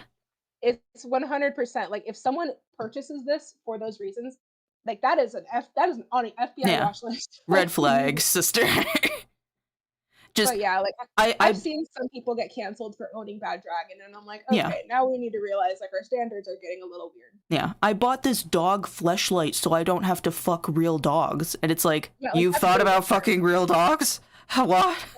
Like that is like goodbye. Like, that is actually like, I'm going to call my local police. I need an adult. I need an adult, and then everyone's like, you are an adult, and I'm like, no, I'm not anymore. Somebody else help. I need an adult to your adult. Yeah. But yeah, like that whole conversation is just, it's been adopted by zoos. And so it also just makes it so like anyone who it's that fucking whole non-offending zoo argument, and it's like, okay, you don't actually fucking stick your dick in animals, but you think about it. Like what? Or like it's kind of like the don't hug cacti situation where it's like there are people who buy don't hug cacti, and I'm obviously don't support any of that. But the thing is, like, there are people who buy from them because they genuinely in their heart believe that don't hug cacti is innocent and that they're supporting someone who's been falsely accused. True. And so it is this dissonance between, okay, are they supporting someone they think is a bad person, or are they supporting someone who they think is being targeted? But either way, they're going to be treated the same. But yeah, because there are going to be people who regardless think that don't hug cacti did it or didn't. Yeah. So it's very difficult, and there's this moral conundrum, and the internet was not made for these shades of gray, because it's like at that point it's like, what's a thought crime and what isn't. Either way, it's always going to be treated like you're supporting someone you knew was a bad person, and which is understandable, because I'm like, honestly, don't hug cacti, like regardless if you think they're innocent or not and you didn't read through the massive document, like you are going out of your way to support someone who is the center of controversy. Like, how did you not see this coming? And it's like, maybe this is just my personal opinion, but her fucking suits are ugly. Dog. Like, as a suit maker, I cannot say someone else's suit's ugly, but I can say I have seen some of them fall apart. Her suits are ugly. Like, she's the fucking, what is it? The brand name of furries, the fucking Supreme, like how it is with Supreme. Like, people buy her suits because of the name that's attached. Her suits are fucking ugly. But that's the thing, is like, I feel like people do go to her for that style, and there are suit makers whose style I don't personally like, but they are staples because of how much they put out and things like that. Yeah. There are makers who have styles very similar to Don't Hug Cacti, but I always feel so bad just being like, hey. It was like the whole thing with Mischief Makers for a while. Yeah, Mischief Makers got in hot water, didn't they? I don't remember. They might have. Don't quote me on that. But basically, it's like there are some people who their style is very, very similar to Lucky Coyote. Yeah. But I would feel so bad if I went on Twitter like, hey, like I'd feel bad telling these people like, hey, your style's so similar to Don't Hug Cacti. I'm going to tell people who commission you instead. Like that would just be such an awful thing to hear, even if I was trying to support them. I mean, like, see, because like the thing about that is like if their styles are so closely related, then I'm pretty sure they already know. I'm pretty sure they did it on purpose. There's that possibility, and I've offered like however much I'll replace the eyes in a Don't Hug Cacti fursuit, with my own, just because eyes in a fursuit are the most important part, and I will argue this day and night because eyes are the thing that you actually stare at. Yeah. In anything. I like eyes. Eyes are good. And you can distinguish which fursuit maker it is by the eyes. So I'm like, if you just get rid of those, it's like a completely different suit. Yeah, because a dog fursuit is just a dog fursuit, and everybody's a fucking dog. So like, if you're genuinely like, or maybe even like pre-owned like Don't Hug Cacti suits. Like if you're buying it pre-owned, then yeah, I would assume you don't have any correlation with the actual maker because you bought it used from somebody who doesn't want it anymore. And there are a lot of people who've done that, and they just bought a secondhand DHC and they got a lot of hate, so they had to like denounce the maker, take off the tag, things like that. So I always feel bad for those people because there's a chance that they literally didn't know. Yeah, or I mean, people that just opt to buying pre-owned suits so that they don't have any correlation with the maker is also an option. Like, I don't want to directly buy this suit from this person because they're fucking terrible, but I also want this suit. And with Don't Hug Cacti, it's literally like if you Google Don't Hug Cacti, like I'm pretty sure like you will just like if you just go to like videos on Don't Hug Cacti, like all that comes up is pretty much your video, but like everything that comes up on them. Like, oh god! If you do even a molecule of research, like you will see like the controversy she's in. So it's like if you buy from them, whether you think they're innocent or not, whether you think you're being like this like martyr, like you are putting yourself in a situation that you are going to be surrounded by controversy. So I can't feel bad for anyone who buys from Don't Hug Cacti, whether they think they're innocent or not, because they chose to be. They chose to be ignorant. They chose to be blind. Yeah, 100%. But like, yeah, I mean, like, as you said, there's so much work, so much minimal work you could do to a suit to make it completely different. And that could just be doing a refurb, changing the ears, changing the nose shape, changing the eyes, just like whatever. And it's like, well, now it's something completely different. And it's like, sure, you're working off of a base, but at that point, it's just a base.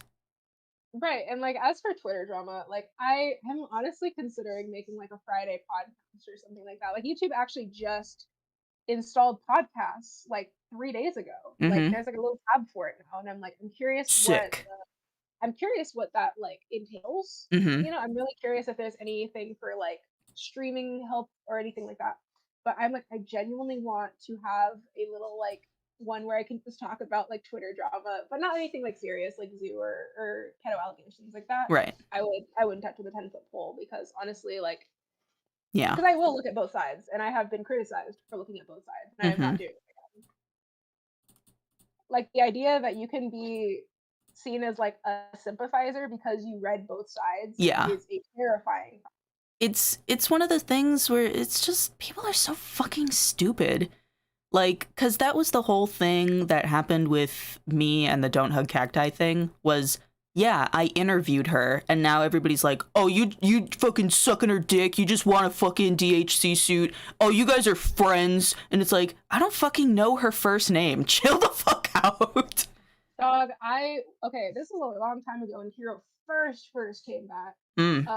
I on Instagram was like, hey, I think I want to interview him, because some people were saying like, if Kero is innocent, he needs to be able to produce these documents. He needs to be able to say, on court papers, I am innocent because I'm innocent, not because of statute of limitations. So I was really excited because I was like, oh, I'm going to be able to catch him in lies. I'm going to be able to see, like, you know, what is truth, what's not, because if he is innocent, there's no way he doesn't have these documents, right? Yeah. But I just posted like, hey, I want to interview Kero the Wolf, and I remember exactly who it was. They were like, I am disappointed in you that you want to platform an abuser. And I was just like, what? it's one of those things where you really get to see people pick and choose their favorites, because Kero did have 2 interviews with 2 previous content creators before. The other one, I forgot their name, and I don't care because they were fucking giving Kero sympathy. They were like, I believe you. I trust you. And it's like, oh God, what the fuck? And then there was Kothrix. Kothrix's interview was much better than the other individual, but both happened, so it's like, whatever. And then there was... I've been in a situation where like I was doing my best to, you know, highlight a situation, and then it just backfired because people wanted to believe what they wanted to believe. Yeah. And there was another individual, I forgot her name too, but she had like 100K at the time, and she was also like, this was like the second time Kero came back. She was like, hey, I saw your video, let's do an interview. It never happened, but people ate that shit up like cake. And I was like, man, y'all really out here just picking your favorites, huh? I have unfortunate update. Oh. So labs counters were declined. Really? both counter strikes were declined. What the fuck? Unfortunately. And that I have no idea why. I mean, so, because I've been falsely striked before too, and I just kind of kept, you know, I kept submitting appeals for them. Nothing ever came of it because YouTube sucks, but I'm pretty sure you can keep submitting appeals. You know, it's not going to change the fact that, you know, YouTube will still decline you, but at least, like, you're still putting in the report, if that makes sense. Yeah, like, just keep pushing. Yeah, just keep submitting appeals, basically. Yeah, there was a YouTuber who came back to the platform after being taken off multiple times, and basically had a bot made to consistently appeals. That's smart. Yeah, and it's like they just kept putting appeals, and like they were rejected for like a year straight, and then all of a sudden they're back. Yeah, just like, well, we can't get rid of them, so just fucking give them their channel back. But either way, Lab's channel will be reinstated in about 78 days after the strikes are gone, because strikes go away after 90 days anyway. So it's like, that's fine, but it's still just, there's no reason to be swept up in this. Like, there's absolutely no reason. Yeah, and then, you know, the 90 days, she has her content privated, you know, which is fair. So... I get it. I mean, a lot of people who have just seen the situation have stated that they just might leave the space, which is really unfortunate, because there's no reason that we should be afraid to put out content, especially that's critical of others. Like, in any other content creation space, this is very common. Like, criticizing others is very common in the commentary genre. Every other community. And yet, here in the furry community, it's so difficult to get that out. Yeah. I mean, Turkey Tom has an entire, like, just, like, movie worth of just Roblox, and, like, just, he has, like, that pedos, creeps, like, just, he has, like, that pedos, creeps, losers. Oh, yes. Where every single thumbnail is the exact same. Yeah. And he just talks about the bad person of the day. You have Harley TBS, who, for a year straight, no, I think it was 8 months. 8 months straight, posted every single day someone who was bad, like just beware or something like that. Every single day, grew 80,000 subs, and it was incredible growth, because like there was nonstop, and yet they didn't receive a single strike. They didn't, and if they did, it was gone. And yet we are sitting here with channels less than 3K, less than 10K, that are not able to do the same. Like, that is just, that's so asinine to me. I don't know. It's crazy for sure.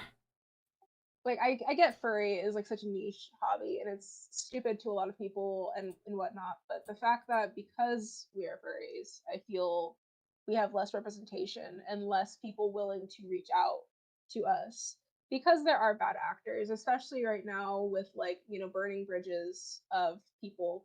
Right. You know, people will see furries in even worse light.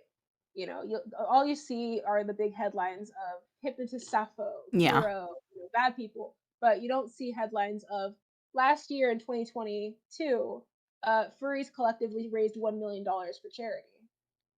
Yeah, they report on the shit that's obviously, you know, bad because it gets the most views. And I mean, I even think Tipster did a video about Sappho. I don't want to say a video, that's incorrect. He had a segment on one of his information live streams about Sappho.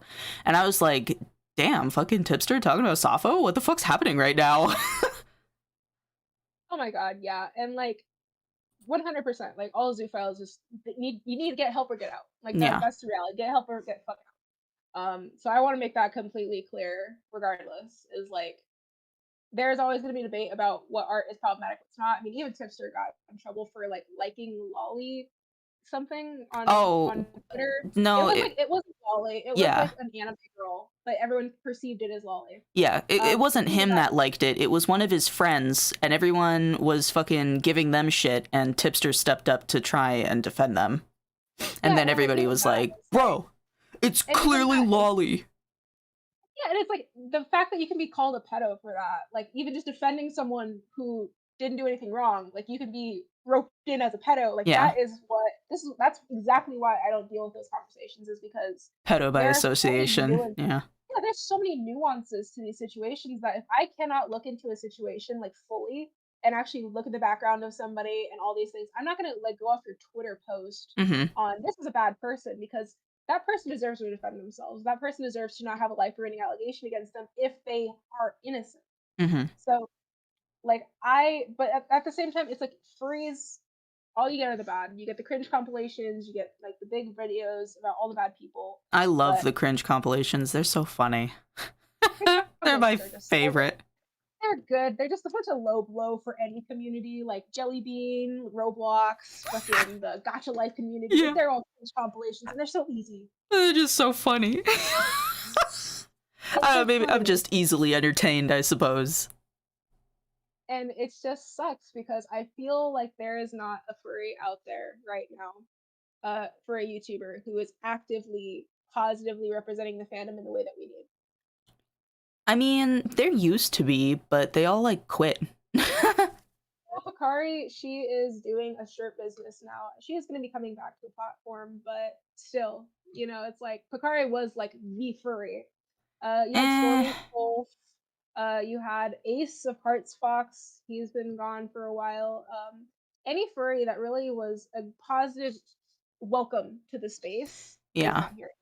Yeah, there was Majira and Echo and Ace and Picari and fucking Stormy. I don't see Stormy making a lot of content. I know she's still around, but she doesn't make a lot of content anymore.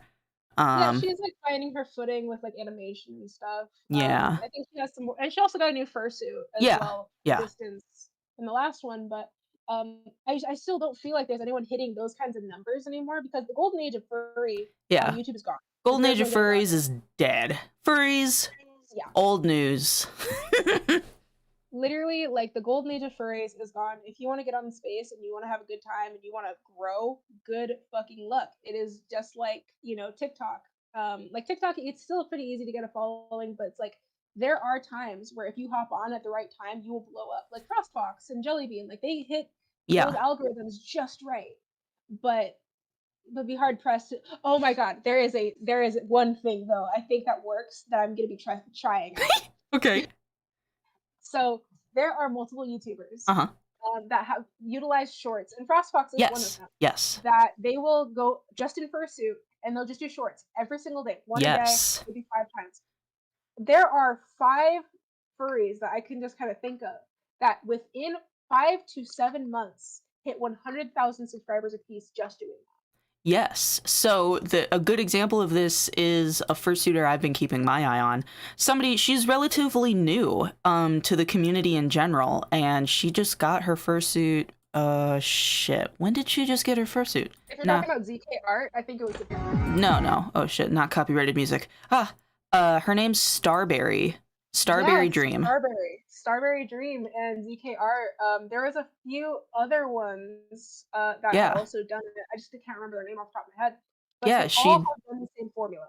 Right, she just re-uploads her TikToks onto YouTube Shorts, and it works. And it's like, because this is what I'm trying to say about short form content, is like, everybody's got a fucking, stupid attention span. Let me just be honest, we're all stupid. So short form content is what is hitting right now. It is the, immaculate right now. Oh my god, yeah, and like that's the thing is I just cannot wrap my head around it. I just can't. And just my brain isn't made for short form content because I'm like, how can I pack all this information into one? Because I can script like nobody's business. Like I can script 4,000 words in like 2 hours. Yeah, I mean, it's just, you're just used to that type of content. But I'm telling you, sister, once you get used to short form content, it's really easy. It's really easy. Dog, I'm so sure. It's just like, and I want to do I was thinking of this. I'm like, either I'm going to try it on my main channel or I'm going to make a complete side channel just to test this out. But at the same time, if it worked, I'd be so sad because I wouldn't want to use it after that. Like, I just wanted to be an experiment. But I'm going to be making my fursuit pretty soon. And it's going to be damn cute. Promise you that. And I want to see if I can do the exact same thing. Like, just same formula. Mhm. Just doing, like, just little skits or just answering questions and see what happens. Oh, you're going to be a success. I can already tell. I want to believe that. I have 5 shorts that I recorded yesterday, and like, it's been hell on earth trying to edit them. Yeah, I have to finish my suit too, because I'm working on my Generation 3 head, and it's gonna be so fucking amazing. But I just gotta put the inspiration in the sauce first. Oh my god, yeah. Like I'm actually gonna be making a suit for a YouTuber, which I'm really excited about. And I know it sounds like such a clout move, but at the same time, I'm like, I've had suits that I loved to death, but I've just gone like MIA, right? So having a suit by like a furry YouTuber, it's like I get to see people loving that suit and people loving the channel because of that suit. Like that's a completely different experience. So like I have a soft spot to make content and things for furry YouTubers because it's just so fun watching people enjoy that. Yeah, it's a feel good feeling. It's not something we get a lot these days. And it's interesting because like I'll make content or stills or things for other YouTubers, and I will constantly get this like, "Oh, you're simping," and I'm like, "Have you ever considered that I am a fan of this person?" Maybe I like being a simp, you fucking idiot. In my name, it's simply Nick. Yeah. So I like other furry YouTubers, and I'm actually doing a tier list right now where I go through and I rank all the furry YouTubers, which is always a fun way to start off the year by burning all the bridges possible. But, Yeah, fuck them. What did they ever do for you anyway? But I'm trying to be objective as well as like subjective placement. But I'm trying to give objective commentary on what I think someone could do better. Yeah. And it's just my opinion. I'm just a silly little dude. But at the same time, there are people who are awesome at what they do, and I still don't watch them. Flagovert, love your shit. I think you're an awesome YouTuber, but goddamn if your videos don't bum me the fuck out. Yeah, I mean, I can't watch videos about pedos and zoos. I can't do it. Like, no matter how good your editing is, it's just not happening for me. You can appreciate from a distance. Yeah, so I'm really excited because I really do hope, like my whole goal with it is just, I want to make a big old video where I can highlight all the furries on YouTube that are really actively making content, actively doing their best, and kind of just bring more light to the fact that there are a ton of YouTubers right now. There's 30 people on my list. Because like when Pakari and Majira and some of the bigger ones left the stage, it felt like the entire community just fell apart. It felt like the entire community just vanished. I think like that is not the case. I don't think the community vanished. I think it's just that niche of people that were watching them for their fursuits. Because that's the thing about it, is because Majira has like 3 other channels where he does like VR content, video games, and blogging. and they are just not as successful as his fursuit content because the majority of his audience were there for his fursuit. You know, that is also a sad reality. Is like there is like a lot of furry YouTubers will Mhm. kind of complain about like I think people only like me for my fursuit, and I'm like the people who only like you for your fursuit are the same people who will really only like you for your shorts instead of your long form content. Yeah. And that's kids because, and there's no problem with having an aesthetic appeal, right? Because fursuits are just nice to look at. They're pleasant on the eyes. That's Yeah. fine. But the people who legitimately only like the content that comes out of your fursuit are kids. So Right. the sad reality is sometimes people have to recognize like the second you take off your head, like your real fans are going to be there, but it's going to be significantly less. Mm-hmm. But at the same time, part of me is like, I have two different thoughts on it, especially if I'm going to go forward with like the shorts like experiment. Is like one, if it's just kids and stuff, and like I accidentally bring a bunch of kids to my channel, it's like there's still views at the end of the day. But at the same time, it's like I want a community of people who understand nuance. You know? Yeah. That's what ended up happening with my channel in the beginning, because before I was strictly like a fursuiter. I was just like, oh yeah, I got my fursuit. I love being a fun purple dog. Oh my god. And that's kind of what, you know, that's what hit my peak. And then I started doing commentary, and it weeded out all of the people that were like, hey, when are you gonna wear your fursuit again? And it's like, when I fucking do. Like, when I want to. Oh my god, yeah. I was watching a ZK art, not stream, but I think it was it was a stream. And like there were some comments of like, put on your suit. Like, why don't you put on your suit? And just like, no. Yeah. It sucks because there will be people out there like that. And there's also like, depending on what content you do, people will only like you for certain content. Of And course. that's what a lot of furry YouTubers have a lot of trouble with, is like, people only like me for my furry content. And it's like, how much have you explored other content? Yeah. Or have you been furry this whole time and you're just trying to break out now? Yeah. Like, It's really like different. you're sticking with this niche because it's working for you, and now you're regretting it because now you can't do anything else. See, because you get stuck in a niche, and then you get stuck with a niche audience that's only going to watch you for that one thing. You've had multiple opportunities to break out of the mold and do other types of content, but you haven't, and now you're stuck.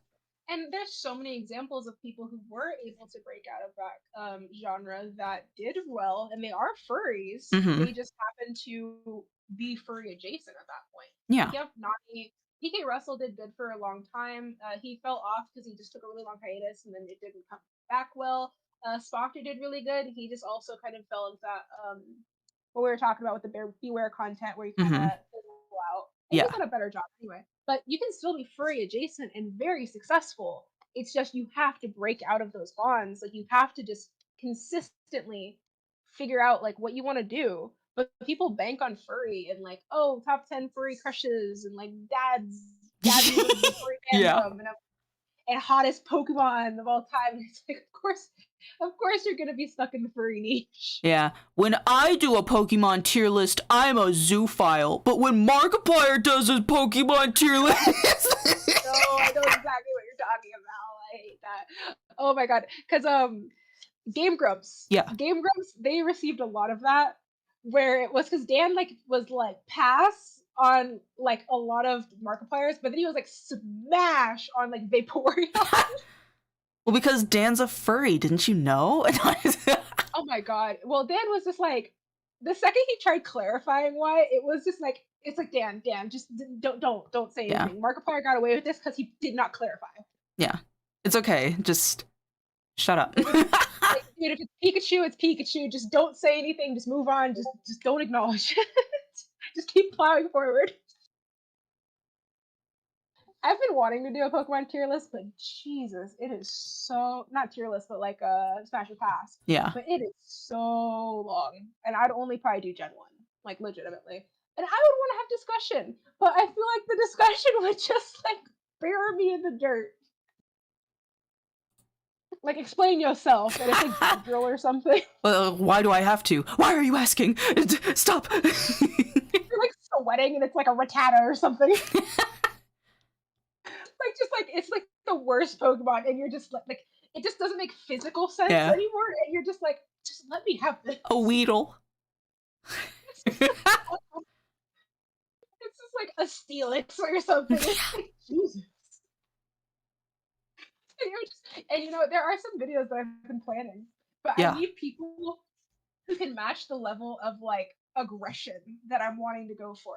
And I want to Perfect. do one that is a hell of a boss ships tier list. Oh.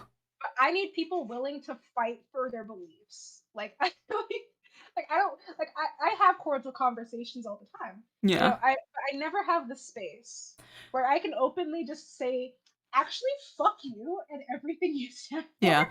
Moxie and Striker for life. Like,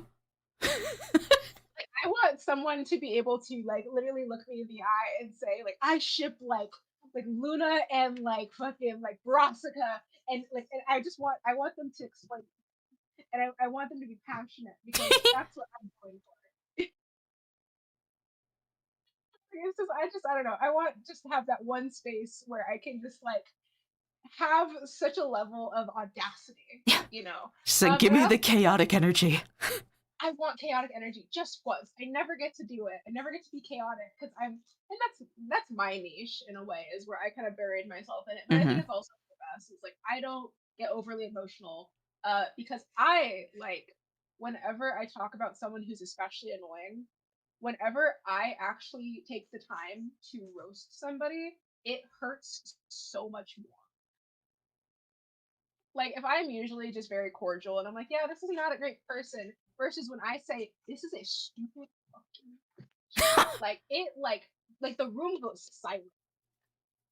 Right. And that's what I like. So I don't mind being very like chill and just like and just chill out. But there are times where I will just go mask off and I will say like this is what I need to say and this is how I'm feeling, you know, and I enjoy it.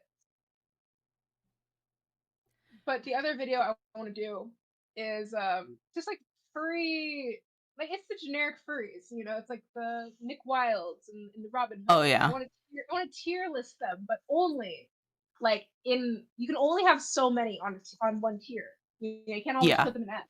So it's like there will be people in F tier, and they Yes. have to get over. And I'm ready. I'm ready for people to look me in the eye and be so upset that Nick Wild is mid. But in any case, I'll probably let you go. I've taken so much time off your Oh, it's not even a big deal. Don't even worry about it. I mean, we hit our 2-hour mark, and you know, I talked about, like I said, really only the 3 heavy hitters for today were the ones that we've already discussed. So, and we got to talk about a little extra stuff on the side, and you know, oh my god, yeah, all the controversial stuff. Yeah. Yeah. So I think we got a lot done in 2 hours. Yeah, for sure. We accomplished a lot today. But yeah, I'll do a sign off. So if you guys would like to help all the furries who are dealing with the PurpleYEENbean situation, on my Twitter is pinned the whole situation. If you guys could retweet that, quote retweet that, get Twitter, get YouTube to see it. Like that is the most important part, is getting Team YouTube and Twitter support on this. She is ban-evading, she is harassing, she is a lot, and that would just be really helpful because there is no reason that YouTubers should be worried for making fair use commentary. I linked your tweet in the chat. So yes, if you want to help with the copyright abuse, is what it is, then please retweet, quote retweet, share, like, comment, subscribe, you know, whatever. Link is in the chat. Gang. Up. But I'll catch you guys later. Hopefully there'll be a video on the PurpleYEENbean situation the second that this is all resolved. But for now, it's an ongoing situation, and I hate 2-parters. Yeah, and hopefully it's resolved relatively soon. I cannot imagine if this shit went on for another month. Ugh, God, no one's worth an extra month. Like, come on, just find someone else to obsess over. She said, "I got better things to do." Like, my God, dude. Like, at that point, like, he's just not coming around. Like, just find someone else in a different community. But thanks for having me on. Yeah. Have a fun time. Of course. See you later. Bye-bye. All right. That was Simple Nix. Thank you, Simple Nix, friend of the show. Give her some love. Retweet her tweet. Share it, like it, subscribe. Tell her what you're all about.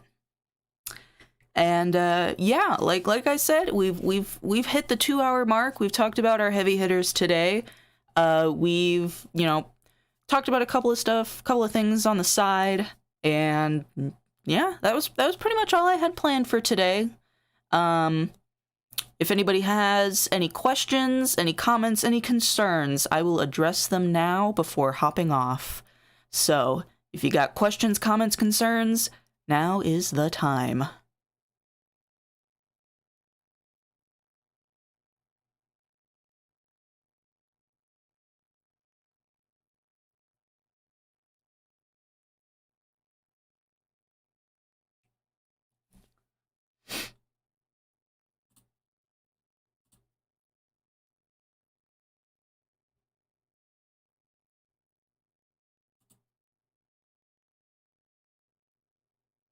Yeah, simple Nick's pronouns are they, them. I mean, I noticed that they didn't correct me when I said queen and girly pop. But I mean, I don't use those as, like, gender-specific terms. I say those to everybody. So I hope it didn't bother them. If it did, I'm sorry. You know, I'll take it back. I don't need to call you girly pop if it bothers you. Will the stream be posted? Yes, I will keep the stream up. The VOD will be available on my channel, so you can watch it anytime.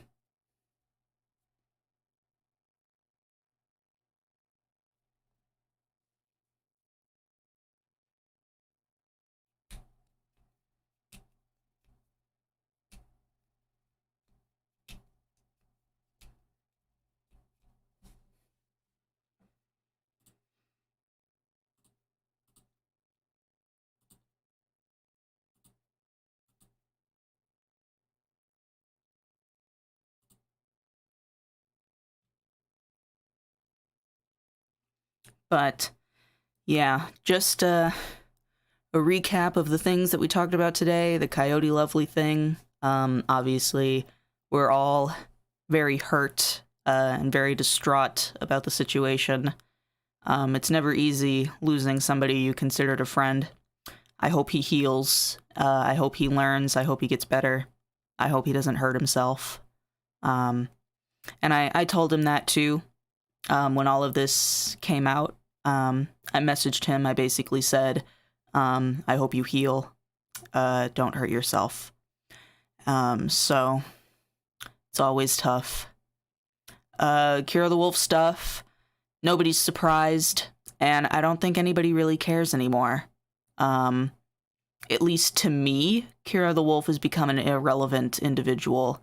I don't plan on bringing them up again. I understand that I did have a couple of requests to talk about Kero. I'm not really sure why. It's pointless. So yeah, that'll probably be the last time we address Kero on this channel. He's irrelevant. Not super important to discuss him anymore. Everybody already knows the situation that's been happening. Everybody knows about Kero, so meh. PurpleYEENbean, obviously, copyright abuse, admits to copyright abuse, admits to doing it falsely to get the attention of another YouTuber. They're obviously fucking batshit insane. And again, just a general reminder, I am within my fair use content rights to talk about these subjects, and if you try something on me, just want you to know that I do not have time to play those games. I'm an adult with adult money, and I will take you to court. So, oh, let me clarify. I won't take you to court, I'll take your parents to court. So, just think about that. Just think twice. It's okay. It's okay to think twice. It's okay to think 3 times, actually. So, if you are gonna do something, make sure you think about it 3 times before doing it.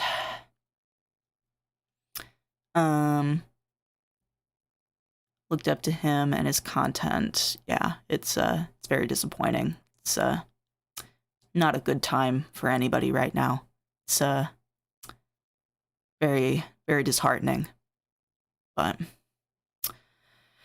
yeah. Well then. Thank you everybody that came out and watched the stream. I appreciate it. I will do another monthly tabloids next month. So, how do you count to 3? Oh. You might want to ask a professional. But yeah, that is all we had to talk about today. I appreciate everyone coming out to the stream, saying hi, listening, and we will see you guys next time.